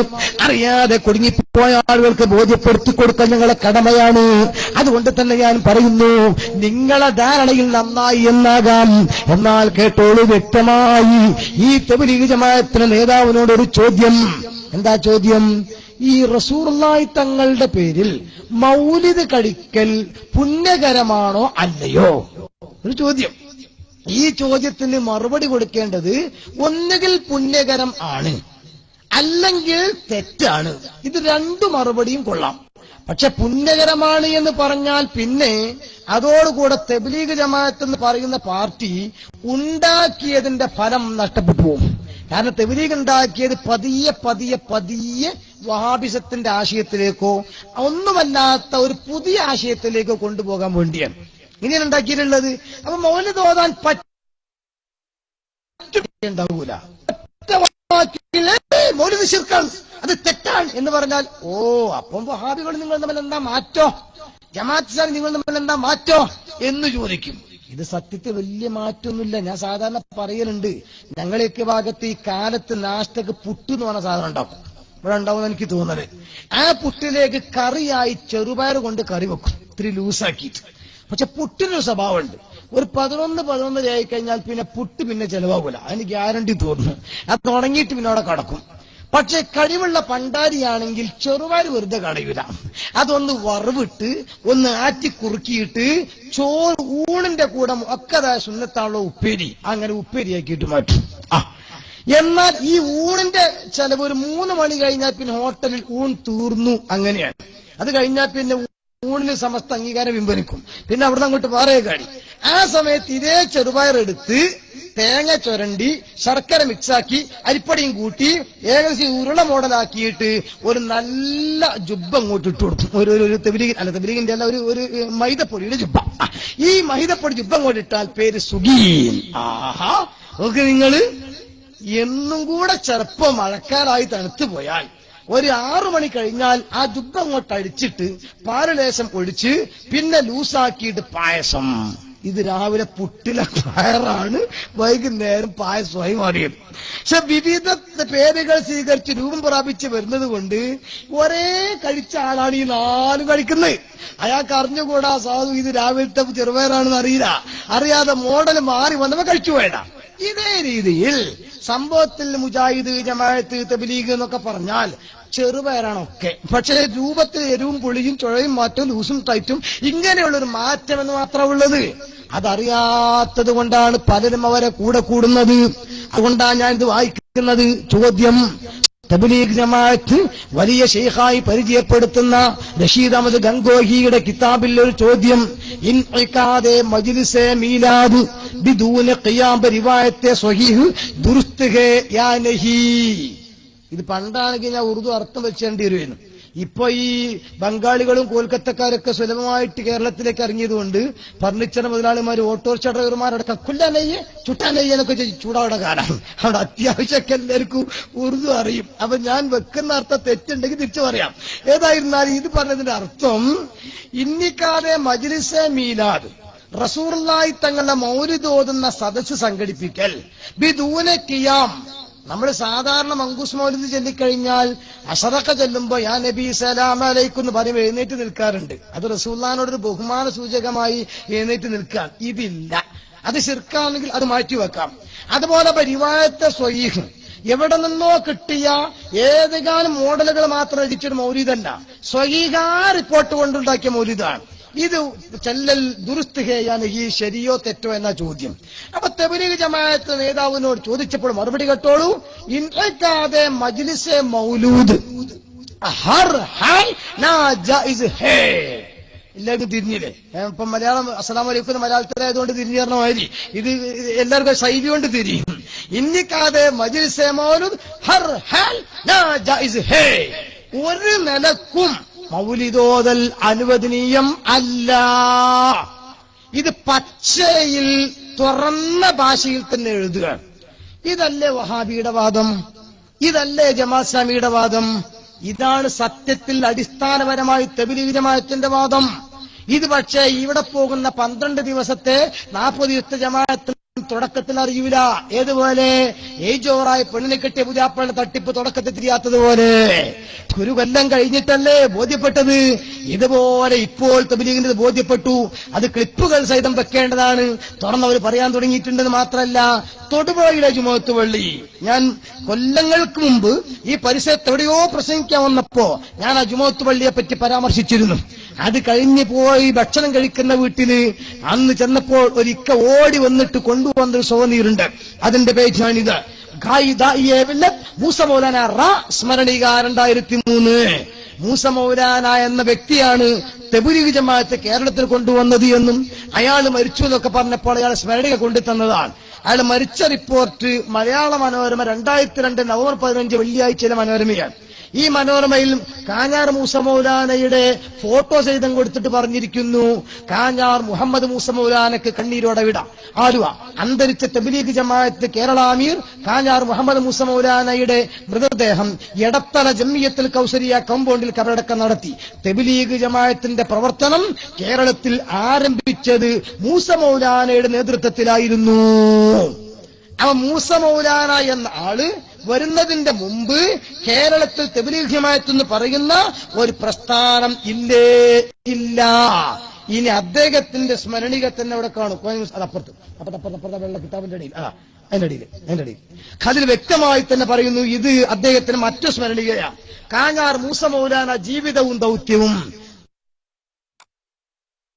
ഇല്ല എന്ന് പക്ഷെ അവർ നേതാക്കന്മാർക്കൊക്കെ സ്മരണിക ഇറക്കുന്നുണ്ട്, മറുപടിയായിട്ട് പുസ്തകം ഇറക്കുന്നുണ്ട്, മാസിക ഇറക്കുന്നുണ്ട്, സർക്കുലർ കൊടുക്കുന്നുണ്ട്. പിന്നെന്താ സംഘടനയ്ക്ക് വേണ്ടത്? ഒരു സംഘടന അതിങ്ങനെ പുതിയ പാർട്ടിയൊന്നുമില്ല. ഞങ്ങൾ ജമാഅത്ത് ഇങ്ങനെ 40 ദിവസം പോവും. അത് കഴിഞ്ഞാൽ പിന്നെ ഇമാമ് സലാം വീട്ടിയാ പോകുന്ന പോലെ തിരിച്ചുപോകും. ഇങ്ങനെയാണ് സത്യത്തിൽ പറയാറുള്ളത്. ഇത് ആളുകളെ പറ്റിക്കാനുള്ള പറച്ചിലാണ്. സർക്കുലർ ഇൻഷാ അല്ലാഹ് വായിച്ചു തരാം, നേതാക്കന്മാരും പറയാം. എന്നല്ല 1/2 ഡസൻ പുസ്തകം ഞാൻ കൊണ്ടുവന്നിട്ടുണ്ട്. തബ്ലീഗ് ജമാഅത്തിനെതിരെ സുന്നി ആലിമീങ്ങൾ പുസ്തകം എഴുതിയപ്പോ അതിന് മറുപടി എന്നോണം അവർ എഴുതിയ പുസ്തകമാണ്. ഒരു പ്രത്യേക പ്രസ്ഥാനവും സംഘടനയില്ലെങ്കിൽ പിന്നെ എങ്ങനെ ആരോപണത്തിന് മറുപടി എഴുതേണ്ട ആവശ്യമുണ്ടോ? സൗദി അറേബ്യയിൽ മഴ പെയ്തതിന് കേരളത്തിൽ എന്താ കുട്ടിയെ കൊട പിടിക്കുന്നത്? അതിന്റെ ആവശ്യമില്ലല്ലോ. ഏതോ ആള് വിമർശിച്ചതിന് ഏതോ ആളെന്തിനാ പ്രതികരിക്കേണ്ട ആവശ്യം? പക്ഷേ അവർ സത്യത്തിൽ അത് തുറന്നു തന്നെ സമ്മതിക്കുന്നു. ഇപ്പോൾ സംഘടനാ സെറ്റപ്പിൽ ഉണ്ട്. ഇൻഷാ അല്ലാഹ് വായിക്കാൻ വിമർശിക്കാൻ വേണ്ടിയല്ല, അറിയാതെ കുടുങ്ങിപ്പോയവർക്ക് കാര്യം ബോധ്യപ്പെടാനാണ്. ഇത് കണ്ടോ നിങ്ങൾ, കാഞ്ഞാർ മൂസ മൗലാന ജീവിതവും ദൗത്യവും. ഇതിന്റെ 8ാമത്തെ പേജിൽ തുറന്നു തന്നെ പറയുന്നു, 50കളുടെ ആദ്യത്തിൽ തന്നെ തബ്ലീഗ് ജമാഅത്തുകളുടെ പ്രവർത്തനം മലബാറിലെത്തി. ഇസ്ലാം എത്തിയത് റസൂലുള്ളാഹിന്റെ കാലത്ത് ഹിജ്റ 5 തബ്ലീഗ് എത്തിയത് 1950കളിൽ. അപ്പൊ 1300 ചില്ലാനം കൊല്ലം ഇങ്ങനെ ഒരു സാധനം അള്ളാഹുവിന്റെ ഭൂമിയിൽ ഇല്ല, കേരളത്തിൽ എത്തിയിട്ടില്ല. ദൈവബന്ധില തുടക്കം കുറിച്ചത്. ഞാൻ ഇങ്ങനെ പറയാൻ കാരണം വസ്തുനിഷ്ഠമായിട്ട് അവരെ കൂടെ നടന്ന് പഠിച്ച അടിസ്ഥാനത്തിൽ ഇത് 100% പിഴച്ചതാണ് എന്ന് ബോധ്യപ്പെട്ടപ്പോഴാണ് പിന്നീട് ഞാൻ മർക്കസിലെ ബിരുദാനന്തര കോഴ്സിൽ പഠിക്കുന്ന സമയത്ത് ആദ്യമായിട്ട് തബ്ലീഗിനെതിരെ ഞാൻ പ്രസംഗിച്ചത് രേഖ വെച്ച്. പിന്നെ പല സ്ഥലത്തും അവരുമായിട്ട് ചർച്ച നടത്തി. ആ കൂട്ടത്തിൽ ചർച്ചയാണ് ഒരു 5-8 കൊല്ലം മുമ്പ് ഇവിടെ പറവൂര് എന്ന് പറഞ്ഞ സ്ഥലത്ത് വെച്ച് ഞാനും അബുൽ ഹറൂമിലുമായി ഒരു സംവാദം ഒരു 3/4 മണിക്കൂർ നടത്തിയിരുന്നു. അത് സുന്നിപക്ഷം ജയിച്ചിട്ടാണ് ആ പള്ളിയിൽ സഖാഫി ായിട്ട് നിൽക്കുന്നത്. ഇന്നും അങ്ങനെ തന്നെയാണ്. പിന്നെ ഇവിടെ അടുത്തെവിടെയാണ് മുരിക്കാശ്ശേരി എന്ന് പറഞ്ഞ സ്ഥലം അല്ലെ, ഇവിടെ അടുത്തല്ലേ. ആ മുരിക്കാശ്ശേരിയിൽ ഞാനും ഇതേപോലെ ഏലകുള സക്കാഫിയും അപ്പുറത്ത് ആരിക്കോയ കാശ്മീരും അടക്കം നടക്കുമ്പോ പാലക്കാട് സ്കോർപ്പിയോ വിളിച്ച് പാതിരാക്കൾ എത്തിയിട്ട് മുരിക്കാശ്ശേരിയിലെ ചർച്ച ഞങ്ങൾ നടത്തിയത്. അത് ഓടിയൊക്കെ പിടിച്ചതാണ്. അതൊക്കെ നമ്മൾ അറിയുന്ന ആളുകൾക്ക് അറിയാം. ഞാൻ ഇവർ കുറ്റപ്പെടുത്താനില്ല. ഇത് പറയുന്ന കാര്യങ്ങൾ വസ്തുനിഷ്ഠമാണെന്ന് ബോധ്യപ്പെടുത്താനും നിങ്ങൾക്ക് ചോദിക്കുന്ന ആളുകൾക്ക് ധൈര്യമായിട്ട് ചോദിക്കാമെന്നൊരു മോട്ടിവേഷൻ നൽകാനും കൂടിയാണ്. കാരണം ഇതൊരു പുതിയ പ്രസ്ഥാനമാണ് എന്നത് അധികം ആളുകൾക്കും അറിഞ്ഞുകൂടാ. കാരണം എന്താ നിങ്ങൾ ഈ കള്ള് കുടിക്കുന്ന ആള് സ്വാഭാവികമായി പള്ളിയിൽ കാണുമ്പോൾ ഓ നന്നായി പോയി മനസ്സിലാക്കുക, നല്ലവനായി. അതുപോലെ തന്നെ താടി വെക്കാത്ത താടി വെച്ചു തോന്നും, പക്ഷെ ഉള്ളിലത് മോശമാണ് തിരിഞ്ഞില്ല. ഒരു ഉദാഹരണം പറയാം. എന്റെ സ്ഥാപനത്തിന് വർക്ക് ചെയ്യുന്ന ഒരാളുടെ വയസ്സായ ആള് കുഞ്ഞാക്കാന്ന് പറയാം, എന്നാ ദീർഘസമയത്തും കൊടുക്കട്ടെ, 70 വയസ്സ് കഴിഞ്ഞ പ്രവർത്തക. അദ്ദേഹം ഞാൻ ഗൾഫിൽ പോകുന്ന സമയത്ത് ഒരു പ്രാവശ്യം കുറഞ്ഞ അസുഖത്തിലാണ്. അങ്ങനെ ഗൾഫിൽ നിന്ന് തിരിച്ച് ഞാൻ വന്നപ്പോ അദ്ദേഹം റൂമിലേക്ക് വന്നു. എനിക്ക് നല്ല സന്തോഷം തോന്നി കണ്ടപ്പോ. നല്ല മുഖമൊക്കെ തുടിച്ച് നല്ല ഭംഗിയൊക്കെ വന്ന് ഒരു നല്ല റായത്ത്. ഞാൻ പറഞ്ഞു, കുഞ്ഞാക്ക ഇപ്പൊ തടിയൊക്കെ നന്നായിട്ടുണ്ട്, ഒന്ന് ഭംഗി കൂടിയിട്ടുണ്ട്, ഒന്ന് ഉഷാറായിട്ടുണ്ട്, ഒരു കല്യാണം കൂടെ ഒക്കെ കഴിച്ചു വെക്കാന്ന് പറഞ്ഞു. തമാശേരി സലാം അടക്കിയിട്ട് കുഞ്ഞാക്ക പറഞ്ഞു, പൊന്നാര ഉസ്താദേ അത് തടി നന്നായതല്ല, നീര് വന്നതാണ്. നിങ്ങൾ അപ്പൊ ലിവർ തകരാറായിട്ട് നീര് വന്ന് വീർത്തതാ. പക്ഷെ കാഴ്ച എനിക്ക് നല്ല ഭംഗി തോന്നി, അപ്പൊ നന്നായതാണെന്നാ ഞാൻ മനസ്സിലാക്കി. ഡോക്ടർ ഉള്ളു കണ്ടു, ഇത് ലിവർ തകരാറായതാണെന്നാ പറഞ്ഞത്. ഇതുപോലെ നമ്മളിങ്ങനെ താടിയും തൊപ്പിയൊക്കെ വേണം, അൽഹംദുലില്ലാഹ് നന്നായിട്ടുണ്ടല്ലോ, കള്ളുകൂടി നിർത്തിയില്ലേ. പക്ഷെ ഒന്നുണ്ട്, ഈ കള്ളു കുടിക്കുന്നവനോ അല്ലെങ്കിൽ വേണ്ടാത്തവനും ചെയ്യുന്നവനോ അവൻ അറിയാം ചെയ്യുന്നത് തെറ്റാണ്, പക്ഷെ അതിന് അഡിക്റ്റായി പോയില്ലേ. അതുകൊണ്ട് ലാസ്റ്റ് മരിക്കുന്നതിന് മുമ്പെങ്കിലും തൗബക്കൊരു ചാൻസ് എങ്കിലും ഉണ്ട്. തൗബ ചെയ്യും ആത്മാർത്ഥമായി, ഞാൻ ഈ ചെയ്തതൊക്കെ തെറ്റായിപ്പോയല്ലോ. അതേസമയം ഒരാള് തബ്ലീഗ് ജമാഅത്തോ മുജാഹിദോ ജമാഅത്തോ ആയിപ്പോയാൽ അയാളെ മനസ്സെന്താ, ഞാൻ നന്നായിട്ടുണ്ട്, ഈ സുന്നികളൊക്കെ മോശം, ഇവർ തജ്വീദ് നിസ്കരിക്കുന്നില്ല, ദിക്ർ ചെല്ലുന്നില്ല, അറാക്കോട്ട് പല്ല് തേക്കുന്നില്ല, ജുബ്ബ ധരിക്കുന്നില്ല, അങ്ങനെ തുടങ്ങി മറ്റുള്ളവരൊക്കെ മോശക്കാരാണ്. അപ്പൊ ഈ നിൽക്കുന്ന ആദർശത്തിൽ നിൽക്കുമ്പോൾ പിന്നെ തൗബ ചെയ്യൂല. അങ്ങനെ വരുമ്പോൾ ആ പിടച്ച വിശ്വാസത്തോടു കൂടെ തന്നെ മരിച്ചുപോയാൽ അവൻ നരകത്തിലെത്തിപ്പെടും. അതുകൊണ്ട് ഗൗരവത്തോടു കൂടെ ഓർക്കാൻ ഞാൻ പറയുന്നു. മൗലിദിനെ കുറിച്ച് ചോദ്യം ചോദിച്ചപ്പോൾ പറഞ്ഞു പറ്റില്ല. ഇനി അതേപോലെ സുന്നികൾ ചെയ്യുന്ന വേറെ കാര്യമുണ്ട്, എന്നാൽ മുസ്ലിങ്ങൾ ചെയ്യുന്ന ഏതാണത്? മരിച്ചുപോയാലും റസൂലുള്ളാഹി അടക്കമുള്ള മഹാന്മാർക്ക് മഹത്വമുണ്ട്. റസൂലുള്ളാഹി ജീവിച്ചിരിക്കുന്ന കാലത്തേക്ക് മാത്രമുള്ള റസൂലല്ല, ഖിയാമത്ത് നാൾ വരാനുള്ള മുഴുവൻ ആളുകൾക്ക് റസൂലാണ്, മഹ്ശറയിൽ നമ്മുടെ നേതാവാണ്. അതുകൊണ്ട് ആ റസൂലുള്ളാഹി തങ്ങളോട് സങ്കടങ്ങൾ പറയാം, റസൂലുള്ളാഹിയോട് കാര്യങ്ങൾ ചോദിക്കാം, റസൂലുള്ളാഹിനോട് സലാം പറയാം. ഇത് ഇസ്ലാം പഠിപ്പിച്ചു തന്ന ശൈലി നോക്ക് നിങ്ങൾ. 5 നേരത്തെ നിസ്കാരം ഫർളാണ്. ആ നിസ്കാരം പടച്ച നമ്പുരാന് വേണ്ടി ചെയ്യുന്നതാണ്. അതുകൊണ്ട് തന്നെ തുടക്കം മുസല്ലി ഫർളു ലുഹ്രിലില്ലാഹ്, അല്ലാഹുവിന് വേണ്ടി. അല്ലാഹു അക്ബർ, അൽഹംദുലില്ലാഹി റബ്ബിൽ ആലമീൻ, അല്ലാഹു അക്ബർ, സമിഅല്ലാഹു ലിമൻ ഹമിദ, എല്ലാം അല്ലാഹ് അല്ലാഹ് അല്ലാഹ് എന്നാണ്. എന്നാൽ ആ നിസ്കാരം സലാം വീടുന്നതിന്റെ തൊട്ടു മുമ്പ് അതിന്റെ ക്ലൈമാക്സിലെത്തുമ്പോൾ നമ്മളെല്ലാവരും കണക്ഷൻ മദീനയിലേക്ക് കൊടുക്കുന്നു. എന്നിട്ട് പറയുന്നു, അസ്സലാമു അലൈക അയ്യുഹൻ നബിയ്യു, ഓ നബിയേ അവിടത്തേക്ക് അല്ലാഹുവിന്റെ രക്ഷ ഉണ്ടാകട്ടെ. ഇവിടെ മരിച്ച റസൂലുള്ളാഹിനോടല്ലേ സലാം പറയുന്നത്? ആ റസൂലിനെ കേൾക്കൂലെങ്കിൽ പിന്നെ അസ്സലാമു അലനബി എന്ന് പറഞ്ഞാ പോരെ? ഇത് നേർക്ക് നേരെ നമ്മൾ സലാം പറയുന്ന പോലെ മദീനയിലേക്ക് അസ്സലാമു അലൈക അയ്യുഹൻ നബിയ്യു, അള്ളാന്റെ ഹബീബ് കേൾക്കുമെന്ന വിശ്വാസം. എങ്കിൽ അത് നിസ്കാരത്തിൽ മാത്രമല്ലല്ലോ, എല്ലാ സമയത്തും അങ്ങനെ തന്നെയാണ്. അതുകൊണ്ടാണ് റസൂലുള്ളാഹി തങ്ങളുടെ വഫാത്തിന്റെ ശേഷം അവിടുത്തെ സ്വഹാബിയായ മുത്തബി സുന്ന ഇബ്നു ഉമർ റളിയല്ലാഹു അൻഹു കയറിന് അസുഖം വന്നപ്പോ സ്വഹാബത്ത് കാണാൻ വേണ്ടി ചെന്നു. സ്വഹാബത്ത് ചോദിക്കൂ, യാ അബാ ഹംസ ഇസ്തകൈതാം, സുഖം ഇല്ല അല്ലേ? അതേ, ഇസ്തകൈതു, ഞാൻ നിന്റെ അസുഖത്തിനൊരു മരുന്ന് പറഞ്ഞു തരട്ടെ. അത് ഉദ്കുർ അഹബ്ബന്നാസി ഇലൈക, നിനക്ക് ഏറ്റവും ഇഷ്ടപ്പെട്ട ആളുടെ പേര് വിളിച്ച മോനെ. ഉടനെ ഇബ്നു ഉമർ റളിയല്ലാഹു അൻഹു ഒരൊറ്റ വിളി അങ്ങ് വിളിച്ചു, യാ മുഹമ്മദ്. ഖുത്ബിയത്തിൽ വിളിക്കുന്ന പോലെ, യാ ഗൗതു യാ മുഹ്യിദ്ദീൻ അബ്ദുൽ ഖാദിർ ജീലാനി, ഈ ശൈലിയിൽ യാ മുഹമ്മദ് റസൂലുള്ളാഹിനെ അങ്ങ് വിളിച്ചു. അതോടുകൂടെ കാൽ സുഖപ്പെട്ടുപോയി. ഇത് സ്വഹാബിയ, വഹാബിയല്ല, സഖാഫിയല്ല. സ്വഹാബി വിളിക്കുക. കാലശേഷം അബൂ ഹനീഫത്തുൽ കൂഫി റളിയല്ലാഹു അൻഹു, ഹനഫി മദ്ഹബിന്റെ ഇമാം മഹാനവർകളോ റസൂലുള്ളാഹി വഫാത്തായി ഏകദേശം ഒരു 10-90 കൊല്ലം കഴിഞ്ഞിട്ടല്ലേ വരുന്നത്. ആ അബൂ ഹനീഫ തങ്ങൾ വഫാത്തായി റസൂലുള്ളാഹിനെ നേർക്കുനേരെ വിളിച്ചുകൊണ്ട്, യാ സയ്യിദസ്സാദാത്തി ജൂതുക ഖാസിദ അർജൂരിലാക വ അഹ്തമി ബിഹിമാക, യാ മാലികി കുൻ ഷാഫിഈ ഫീ ഫഖതി ഇന്നി ഫഖീറുൻ ഫിൽ വറാലി ഗിനാക. നബിയേ, അവിടുത്തെ കാവലും അവിടുത്തെ പൊരുത്തവും തൃപ്തിയും ഈ പാവപ്പെട്ട അബൂ ഹനീഫക്ക് തരണേ. നേർക്കുനേരെ വിളിച്ചതാ. അതേ ചോദ്യം കേരളത്തിലെ ബഹുമാനപ്പെട്ട ഉമർ ഖാദി റളിയല്ലാഹു അൻഹു പറഞ്ഞു, യാ ഖുറമൽ ഖുറമ അലാ താബിക്കും ഉമറുൽ ഫഖീറുൽ മുർതജി ലി ജനാബിക്കും. വഫാത്തായ നബി തങ്ങളെ നേർക്കുനേരെ വിളിച്ചു. ആ വിളിയാണ് ഇന്ന് നമ്മളും വിളിക്കുന്നത്. ഇത് തെറ്റാവോ, കുറ്റാവോ? പക്ഷെ വഹാബി പറയുന്നത് ശിർക്കാണ് എന്നാണ്, ജമാഅത്ത് ഇസ്ലാമി പറയുന്നതും ശിർക്കാണ് എന്നാണ്. എന്നാൽ തബ്ലീഗ് ജമാഅത്തിന്റെ നേതാവോ, അവർ ഈ വിഷയത്തിൽ നിലപാടെന്താണ്? കേട്ടോളൂ. ഇതിന്റെ 62-ാമത്തെ പേജിൽ ചോദ്യം, യാ റസൂലല്ലാ പുക്കാർനാ, അല്ലാഹുവിന്റെ ഹബീബായ നബിയെ എന്തൊരാള് വിളിച്ചാൽ, കേട്ടോളൂ, യാ റസൂലല്ലാ ദൂർ സേ യാ നസ്ദീക് ഖബർ ഷരീഫ് സേ പുക്കാർനാ ജായിസ് ഹേ യാ നഹി. ഒരാൾ മദീനയിൽ റസൂലുള്ളാഹിന്റെ ജാറത്തിന്റെ അടുത്ത് ചെന്നു, അല്ലെങ്കിലോ തൊടുപുഴയിലാ നിൽക്കുന്നത്, മുർക്കാശ്ശേരിയിലാ നിൽക്കുന്നത്, എവിടെയാണെങ്കിലും ശരി, ഇടുക്കി ജില്ലയിൽ നിന്നിട്ട് യാ റസൂലല്ലാഹ് ഖുദ് ബിയദീ, മുത്തു നബിയെ കൈപിടിക്കണേ എന്നെങ്ങാനും ഒരാൾ വിളിച്ചാൽ അത് ശരിയോ തെറ്റോ?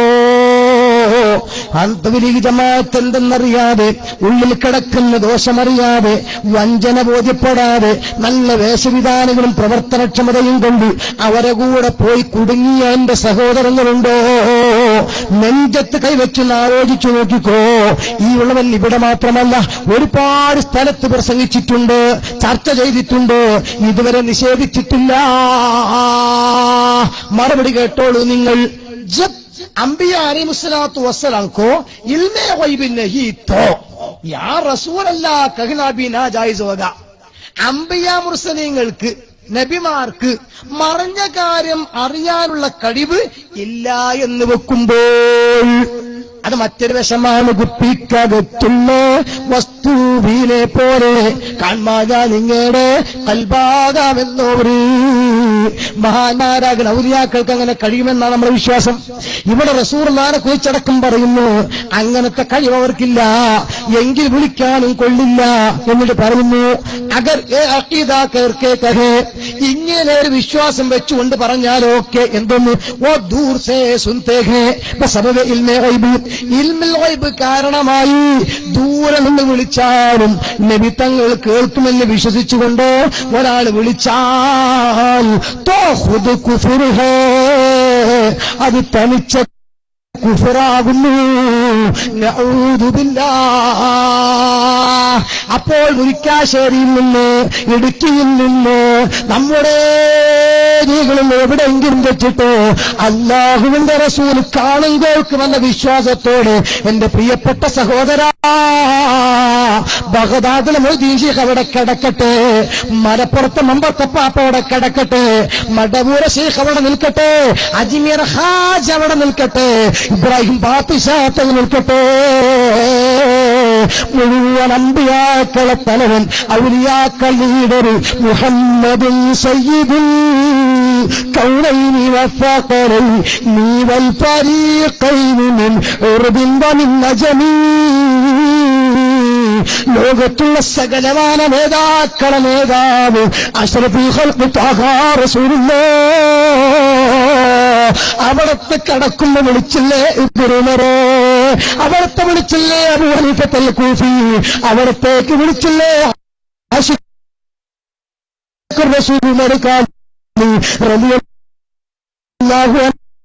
മഹാന്മാരൊക്കെ വിളിച്ചതാണ്. ആ വിളിയെ സംബന്ധിച്ച് തബ്ലീഗ് ജമാഅത്താകുന്ന റംഗോഹി പറഞ്ഞതെങ്കിലാണ് അബൂ ഹനീഫ തങ്ങളെ മദ്ഹബ് അംഗീകരിക്കുന്നവരും കാഫിറാണ്, ഉമർ ഖാദി കാഫിറാണ്, ഉമർ മുദ്രിമറും കാഫിറാണ്, സാധുക്കളായ ഞങ്ങളൊക്കെ കാഫിറുകൾ തന്നെ. ഇങ്ങനൊരു വിശ്വാസം തബ്ലീഗിനുണ്ടെങ്കിൽ, സപ്പോസ് ഞാൻ പണ്ടുകളിലേക്ക് രേഖയാണല്ലോ വായിച്ചത്, ഉണ്ടെങ്കിൽ പിന്നെ ആ പ്രസ്ഥാനത്തോടു കൂടെ നമ്മൾ ജുബ്ബയും താടി എത്ര വെച്ചിട്ട് എന്താ കാര്യം? കുറേ നിസ്കരിപ്പിച്ചെല്ലാം നടത്തി അള്ളാഹുവിന്റെ അടുത്തെത്തുമ്പോൾ ഇവരൊക്കെ കാഫറാക്കിയ കാരണത്താൽ നരകാവകാശിയായാലോ വല്ല ഫലവും കിട്ടുമോ? നമ്മൾ പറയലുണ്ട്, വിശന്ന് മരിച്ച ചങ്ങാതിയെ പിന്നെ ചോറിൽ കുഴിച്ചിട്ടിട്ട് കാര്യമില്ല. ഏത് വിശക്കുന്ന മേത്ത ഭക്ഷണം കൊടുക്കേണ്ടത്? വിശന്ന് പൊരിഞ്ഞു, ഇൻഷാ അല്ലാഹ് അങ്ങനെ ഞാൻ വിഷയം ആവട്ടെ ചോദിച്ചിട്ട് എന്നാ പിന്നെ പോകാൻ പാടില്ല. വിഷയങ്ങൾ കുറെ ഉണ്ട്, പക്ഷെ നിങ്ങൾ ചോദിക്കുമല്ലോ. ഇപ്പൊ ഇന്നലെ ഞാൻ അവസരം കൊടുത്തു, തുറന്ന അവസരം. ആകെ ഒരാളാ ചോദിച്ചു, അതിന് സുന്നിയായിരുന്നു. അപ്പൊ പിന്നെ എനിക്ക് റാഹത്ത് കിട്ടിയില്ല. അപ്പൊ പിന്നെ തോന്നി വിഷയം കുറച്ച് പറയായിരുന്നു. ആ വിഷമം വാപ്പ മരിച്ച ദുഃഖം മരിച്ചപ്പോ തീർന്നതുപോലെ അത് തീർക്കാൻ വേണ്ടിയിട്ട് ഇപ്പം ചെയ്തതാണ്. അതുകൊണ്ട് ഇൻഷാ അല്ലാഹ് ഇതിപ്പോ ഇസ്തിഹാസയുടെ വിഷയമാണ് ഞാൻ പറഞ്ഞത്, മൗലൂദിന്റെ വിഷയമാണ് പറഞ്ഞത്. ഇനി ഇതുപോലെ സുന്നിയും മുജാഹിദും ജമാഅത്തും തമ്മിൽ തർക്കത്തിലുള്ള നിരവധി വിഷയങ്ങളിൽ ഇവരുടെ വിശ്വാസം അങ്ങനെയാണ് ഇൻഷാ അല്ലാഹ് സമർത്ഥിക്കാൻ രേഖകളുണ്ട്, നേതാക്കന്മാർ അവരുടെ സമർത്ഥിക്കാൻ രേഖകളുണ്ട്. എല്ലാറ്റിനും പുറമെ അനുഭവത്തിന്റെ വെളിച്ചത്തിൽ തബ്ലീഗ് ജമാഅത്ത് ബിദ്അത്തിന്റെ കക്ഷികളാണെന്ന് പറയാനും കഴിയും. ഇത് ഞാൻ രൂക്ഷമായി വിമർശിക്കാനോ നിങ്ങൾ ദേഷ്യം പിടിപ്പിക്കാനോ വേണ്ടി പറഞ്ഞതല്ല. വിഷയത്തിന്റെ ഗൗരവം, ഇതൊരു വിശ്വാസബന്ധമായ കാര്യമായതുകൊണ്ട് മറ്റ് അഭിപ്രായ വ്യത്യാസം പോലെ ഇതിനെ കാണരുത്. പിന്നെ അറിയാതെ പോയ ആളുകൾക്ക് അല്ലാഹു തആല അഫ്വ് കൊടുക്കുമല്ലോ, പക്ഷെ ഇപ്പോൾ അറിഞ്ഞല്ലോ. അതുകൊണ്ട് വസ്തുനിഷ്ഠമായി വിഷയങ്ങൾ ചോദിക്കാനും അതേപോലെ വസ്തുനിഷ്ഠമായി സത്യം മനസ്സിലാക്കാനും ഒക്കെ ശ്രമം നിങ്ങൾ നടത്തിയാൽ ഇൻഷാ അല്ലാഹ് പരലോകത്തേക്ക് പറഞ്ഞ എനിക്കും കേട്ട നിങ്ങൾക്കും സംഘടിപ്പിച്ച സംഘാടകർക്കും അതിന്റെ ഒരു നേട്ടം ലഭിക്കും. അല്ലാഹു സത്യം മനസ്സിലാക്കാൻ തൗഫീഖ് മാറാവട്ടെ. അതുകൊണ്ട് ഇനി സംശയങ്ങൾ ഉണ്ടെങ്കിൽ, ആരോ പറഞ്ഞു ഇതിങ്ങനെ നീണ്ടുപോയാൽ പിന്നെ സംശയം ചോദിക്കാൻ ഗ്യാപ്പില്ല തോന്നുന്നു, സമയം തീർക്കാണോ ഡൗട്ട് ഉണ്ട്. അങ്ങനെ ഇത്തക്കും അവാദിയ തുഹ നാളെ സഹോദരന്മാരെ കുറിച്ച് അങ്ങനെ വിഷമമുണ്ടാകാൻ പാടില്ലല്ലോ. പിന്നെ നാളെ പണിക്ക് പോകേണ്ട ആളുകളും വിഷമിക്കുന്ന ആളുകളൊക്കെ ഉണ്ടാവും. അപ്പൊ നീണ്ടുപോയ നിങ്ങളുടെ സംശയം തീർത്തിട്ടാണ് പോയാൽ സമാധാനമാണ്. അതുകൊണ്ട് ഇൻഷാ അല്ലാഹ് ഇനി നിങ്ങൾക്ക് ചോദ്യം ചോദിക്കാനാണ്, ആരോഗ്യകരമായി നിങ്ങൾ ചോദിക്കുക.